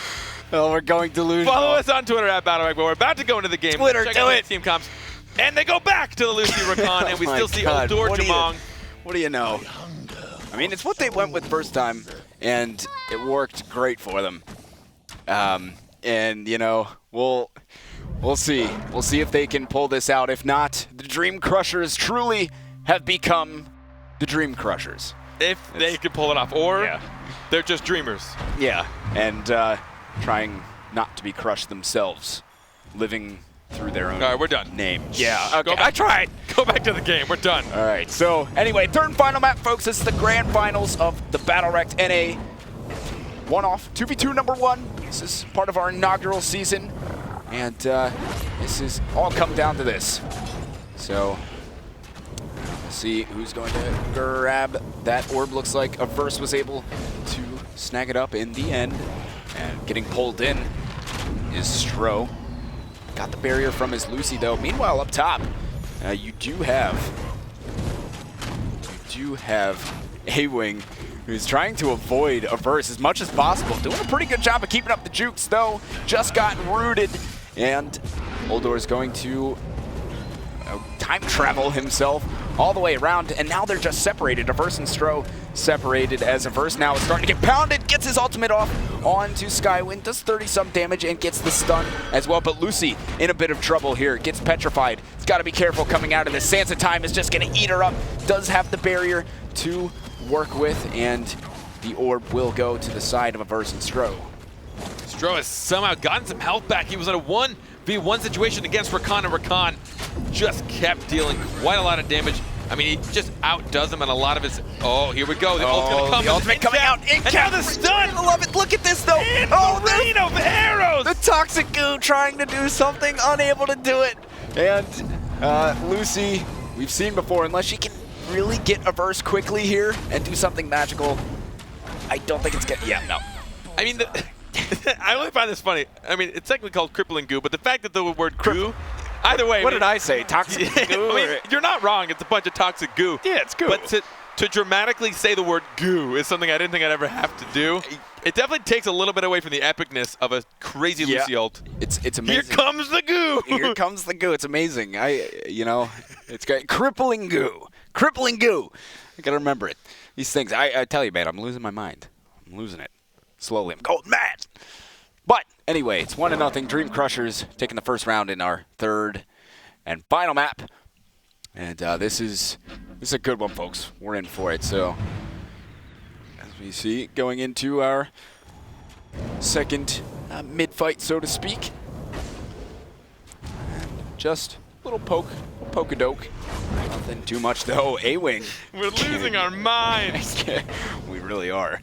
But here comes the center orb up, and there's going to be 18 health left on it. A-Wing's able to secure in the end. Just pumping out those heals. I hate you. Here comes the pull-in from Rukan as well. Oh, and the panic onto Old Door, getting that Q off onto Skywind. It's tragic. Why does it have to happen now? Why? We're trying, I swear. All right, the ultimate is up for A-Wing. I'm casting through it, man. Here we go. Do it for me. Do it. I'm doing it for you. Live well, buddy. And a verse. And what's his teammate? Stro. They've down at the bottom trying to work up to the top. Oh, God. And here's the center orb coming back up. And good health on the side of A-Wing and Skywind, though. Really, they're near 99% ultimate up for A-Wing and Skywind both. That looked really interesting. Rakan pulled the orb, but then Stro put Chronoflux on top of it, so he wasn't able to right-click it. Skywind looked kind of confused. He didn't just go up and attack for some reason. And now a verse got teleported right into him, but here is the ultimate. Got the barrier as well. That's great. Really allowing him to be able to use the ultimate. So much damage. But barely gets away. A verse so close to dying, and he's being hunted right now. The right click's going to connect as well. Lucy in a bit of trouble. Will be able to stay alive, though. Not too much pressure. And Stro just sitting down at the bottom of the map, running away. There's huge separation between the two of them right now. Look at this. They're both on opposite ends. And, I mean, Stro is just really in dire straits. Got to be careful. Pulled back in as a verse by Skywind. Here comes the crippling goo this time, and he's going to try and pull it back in. Maybe no. Oh, he gets the curse of the silence. And Oldor so close to going down. Both of them are so hurt. Image, it's so close. Both of them are so hurt. 69% health to 19%. I don't think Dream Crushers can get out of this one alive. Oh no, he gets panicked out of the map, and Stro's gonna go down. It's just a verse, and this is the end for him. A-Wing and Skywind going to put themselves right back onto the board, tied up at 1-1. This better go to game of 9. What are the odds, man? It's actually probably pretty good. Pretty good. These are probably some of the best 2v2 teams we're gonna get to see. That's great, man. At least today. We'll see plenty more. Time to come. Oh, we still got loads of time. Oh, this beautiful stuff. Here comes the goo. Are you looking at Twitch chat again? I'm sorry, it was too good. Yeah. Too good. I love it, man. All right, here we go. Right away, Skywind going in deep for trying to get onto Stro, but that Sands of Time is giving him a bit of trouble. And A-Wing trying to avoid a verse as much as possible, securing the orb, I think, with Skywind with his right click. And Stro just beating back up. Chronoflux out to shield off a bit. Stro taking the fat old right click and panicked away is the Oldor man for the time being. And now A-Wing's got that crippling goo up just as our center orb is appearing. Skywind trying to take advantage of the fact this weapon's been charged for quite some time, so all of his right clicks do get 4 bonus damage, bringing it to a total of 30 damage for every single shadow bolt that he's managed to land, and I think he just did about 3 in a row. I've been watching. Skywind is soon going to have his ultimate. Did have it, but had to use his R to get out of dodge. Now he has it. The Petrify is out onto a verse, gets the right click just as it ends. Ultimate in is going to hit the orb and hits A-Wing, one of the few times we've seen it work today, or this evening for the Jumongs, but still has that ultimate up, is going to use it. Pound time, no, Petrify slapped in the face yet again by him trying to pull back in, but no, Oldor is honestly fantastically saving that Petrify. We don't see him use it a whole lot. He's not too liberal in how much he uses it, but he does wait. As soon as he sees that Rakan ult, I mean, it is a game changer. Even on average, it can do 70 damage, but it can get everything 140. That's over half of any average champion's HP pool. And my God. My God. That's quite amazing. Well, anyway, we're getting down to the skimmies of seconds here in the round. 5 seconds, we're going into overtime, so Skywind, A-Wing, they're working back in, but a verse is able to secure that center orb. And now This is where things get interesting. As the rain of arrows trying to come down. Ooh, just dodges the right click barely. Is a first though, he has Deadly Inject all over him. Lucy trying to avoid a lot of damage, pulled back in, got Seeker's Mark onto Rukan, able to get the end cap as well. Averse just trying to get back to center. They are separated though, him and his teammate. Stro's gotta get over there and harass a bit, help Averse out. He gets panicked out of the map. Stro trying to get back in there, hanging on by the skin of his teeth. Here comes the crippling goo, ultimates all over the place. Lucy goes down. It doesn't work. Oh no, just petrified the ult. No, 1 versus 2. Oh my goodness. Oh, the time bender to save his a own bit of life. help. Oh, The pull he and just take gets it away. down. Wow, what a round. Coming down to the final seconds, a chorus of ultimates to finish it off. And in the end, Dream Crushers gets the round 2-1. Dream Crushers barely eking that one out at the last second, just dealing the damage they need. We saw that goo come out. I honestly thought it was going to be a lot more damage. The giggles, man. Too late. We've gone too deep. It's too late. We can't go back. No more. It's not goo. We can't. This is not for today. I can't handle it anymore. Oh, man. Well, man, what an exciting finals, though, that we have. And right now, Averse is going to get banged up a little bit. Stro's got his back, though. And the orb is going to be secured by Averse, I believe. Not sure exactly who got that one yet again. You know how that goes with the orb. But either way, dodging his own shot. Flux. And Skywind doing a good job, disciplined to be able to just get out of there as soon as he sees that Chrono Flux. And he's charging up his right click, but he is all over Stro right now. And meanwhile, up top, you have Averse and A-Wing going at it. More like A-Wing just trying to avoid Averse as much as possible. But the ultimate is up. Oh, just misses. Did he? I don't know if he hit the barrier. I think he hit the wall. Yeah, he hit the wall just at the corner of it. He had slightly over adjusting for the hitbox, not realizing how big that arrow is, and chunks the wall instead of hitting what I believe would have been Rakan, who's pretty well charged too. That would have taken probably 40 damage off of him. Maybe even 50, maybe even 60. Maybe 60. Who knows? Not me. And here comes the pull back in there. So hurt at the moment, though. A-Wing and Skywind. I can't imagine them being able to do this. I mean, it's certainly possible, but man, they really got to be just about perfect. If they can get that orb. Oh, he actually instead got too distracted trying to deal damage. If they'd gotten the orb, they could have potentially at least gotten a good chunk of their health back. It would have been 20 total between the two of them. 20 max and 20 current. Oh, but now they're going to try and chase down Lucy. Oh, here comes another petrify. Slap as soon as he opens, another slap. Oh, man, it happens every time. It's crazy. He really needs to have that barrier up or something. When he goes into that ultimate, being taken down, crippling goo is out. Averse stuck right in the middle of it. But, alas, cannot be done. And now, taking a 3-1 lead is Dream Crushers. And they're they're coming close to crushing the Dreams, making the big comeback. There's not a whole lot going on as far. Whenever Rakan ults, he just gets immediately petrified. Immediately. He needs to find two ways to go around that. Either wait till ult door uses all of his energy so you cannot get petrified, or don't use your ult. Yes, yeah. That's also another wait until he petrifies for another reason. Try and bait that petrify out of him. Start locking him down, make him use it, and then use your ult. But so far, I think the last 300% energy he's used out of his ult has gone wasted because he gets petrified right away. It puts too much of a target on his back. Yeah, it's a pretty easy shutdown for the boys in blue. So right away, getting petrified as he tries to go in, pulls Stro again, but he will put up his time bender very quickly. And it's normally what we've seen for most of this match. Averse is trying to hunt down A-Wing, and then Skywind going after Stro. And at some point they're going to meet up, normally when the orb comes into play, and that's exactly what's happening right now. He's got his ultimate. See what he decides to do with it. He's going to go in for it. Gets petrified yet again. Knew it was coming. The good old lantern smack. The old lantern smack to the face. Oh, then he pulls himself towards him. Oh, man. He chronofluxes his own pull. It actually might have worked. It puts him right in the fray. Never mind.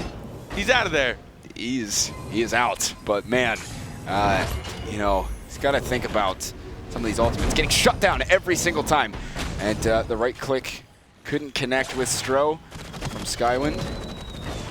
And right now, It's getting a good pull onto a verse, as well as the silence, but we'll get in cap shortly after. Lucy up top gets petrified, and now it is just Skywin trying to avoid it. Oh, gets pulled right through, and he will receive a barrier. Make sure it gets a little more sustained, and a verse will get pulled here as well. Super. Rakan, don't do it. Don't do it. Unless you like getting smacked with lanterns, baby. I mean, maybe he does, man. It's been Oh, many he pulled times himself. now. He might panic ult. He's gonna panic Yep, ult. he's Here it gonna comes. go for it. Oh, but the Oh, petrify no. comes first. Beautiful, getting Stro out of the fight. A-Wing doing a great job there, at least allowing Skywin to use some of the ultimate for a bit. And now things are going to start coming down to the wire. Health relatively even here. It's anybody's round for momentum's sake. A-Wing and Skywin really need this one. They are hanging out up top, and Skywin needs some heals, man. He's going into this fight pretty hurt. Great Chrono Flux to allow them to secure that center orb as the arena closes in. Skywin moving in right onto a verse. And he's still charging forward. A verse so hurt here, getting the barrier last second. Jumon taken down. Stro 1v2 versus A-Wing though, getting panicked. Wait, how did he get the panic? Did he absorb the panic, then shoot it back at him? Oh my goodness, I think he did. That's crazy. That was insane. Taking the panic right back. Stro trying to go 1v1 now, pulling off the 1v2 clutch, chunking so much damage. There is a barrier there, but he has the health advantage for sure. Crippling goo coming out, getting Stro right in the middle of it. Stro, beautiful clutch, taking a 4-1 lead. A huge recast of the panic, and man, oh my. That was nuts. That was gnarly. I'm pretty sure he used Time Better to take her panic and then shot it right back at Rakan, forcing him to run into suicide. And then he just 1v1 the Lucy. We are one game away. Guys, they're fighting for money. This is it. Money. First place Yes. gets 200, second place gets 100. Both these guys walking away with cold hard cash. One with just a little more cash than the other. And everyone else in the tournament, at least it made it to the round of 8, goes home with a demonic steed. And plus the fact they can always call themselves the first BattleRekt champions, at least for NA. EU beat you to it a little bit, sorry. But either way, here we go. This is all on the line here for Skywing. Dream Crushers could be living up to their name if they can secure this final round. As right away, that orb is going to be coming up, and Skywind is taking bit of damage, but he is able to secure the orb though with a nice right click. Chrono Flux didn't quite grab it or secure it, and Lucy already has her ultimate immaterial just out of Skywind's range. They're getting another right click as the Petrify was ending. Now almost all of them up with ultimates. A lot of energy on both sides here, getting pulled in on the other side of the Chrono Flux. Has that ultimate. Skywin, gotta be careful. He's seen this one too many times, and he'll have to use some of that energy to just get himself out of dodge. Anyway, gets a barrier as he goes in onto Stro. Averse trying to avoid him. He does get the ultimate. Oh, the ultimate from Averse. Huge shot to burst him back and get the stun off. Now, He's pulling himself in. I can't tell if he's doing it on purpose anymore. Oh, there's a lantern smack. Now Lucy's all alone. This could a lot steal of the trouble. Oh, Skywin tried to get the EXE onto her to pull her in and heal, but couldn't quite do it. Now it's just Skywin 1 versus 2. He's gotta get this if he wants to keep his team into it. And man, it's so close. No, he ults himself through the Chrono Flux, and that is it. Dream Crushers living up to the name, crushing the dreams of Skywing, taking it 5-1 in the third and final map. Congratulations to Dream Crushers coming out 2-1, going so well all the way through. But seriously, congrats to Skywing as well. Those guys did fantastic. Coming in second place, going home with $100 still. Dream Crushers going home with 200. You all get demonic steeds. If you got any extras, feel free. Donate them to us. Yeah, right. He's been complaining he doesn't have one. I know I've been acting like I do, but I don't have one either. Yeah. So by all means, if you guys are feeling nice. By the way, fantastic plays. Yeah, man, that was so much fun to watch. Some super good games. So anyway, super good. I got nothing else for you. Our vocabulary has just slowly dwindled as the day goes on. Our brain capacity is just shrinking. Yeah, you want good adjectives, you're not gonna get them. Super good is. Should have tuned in the beginning. It's all I got.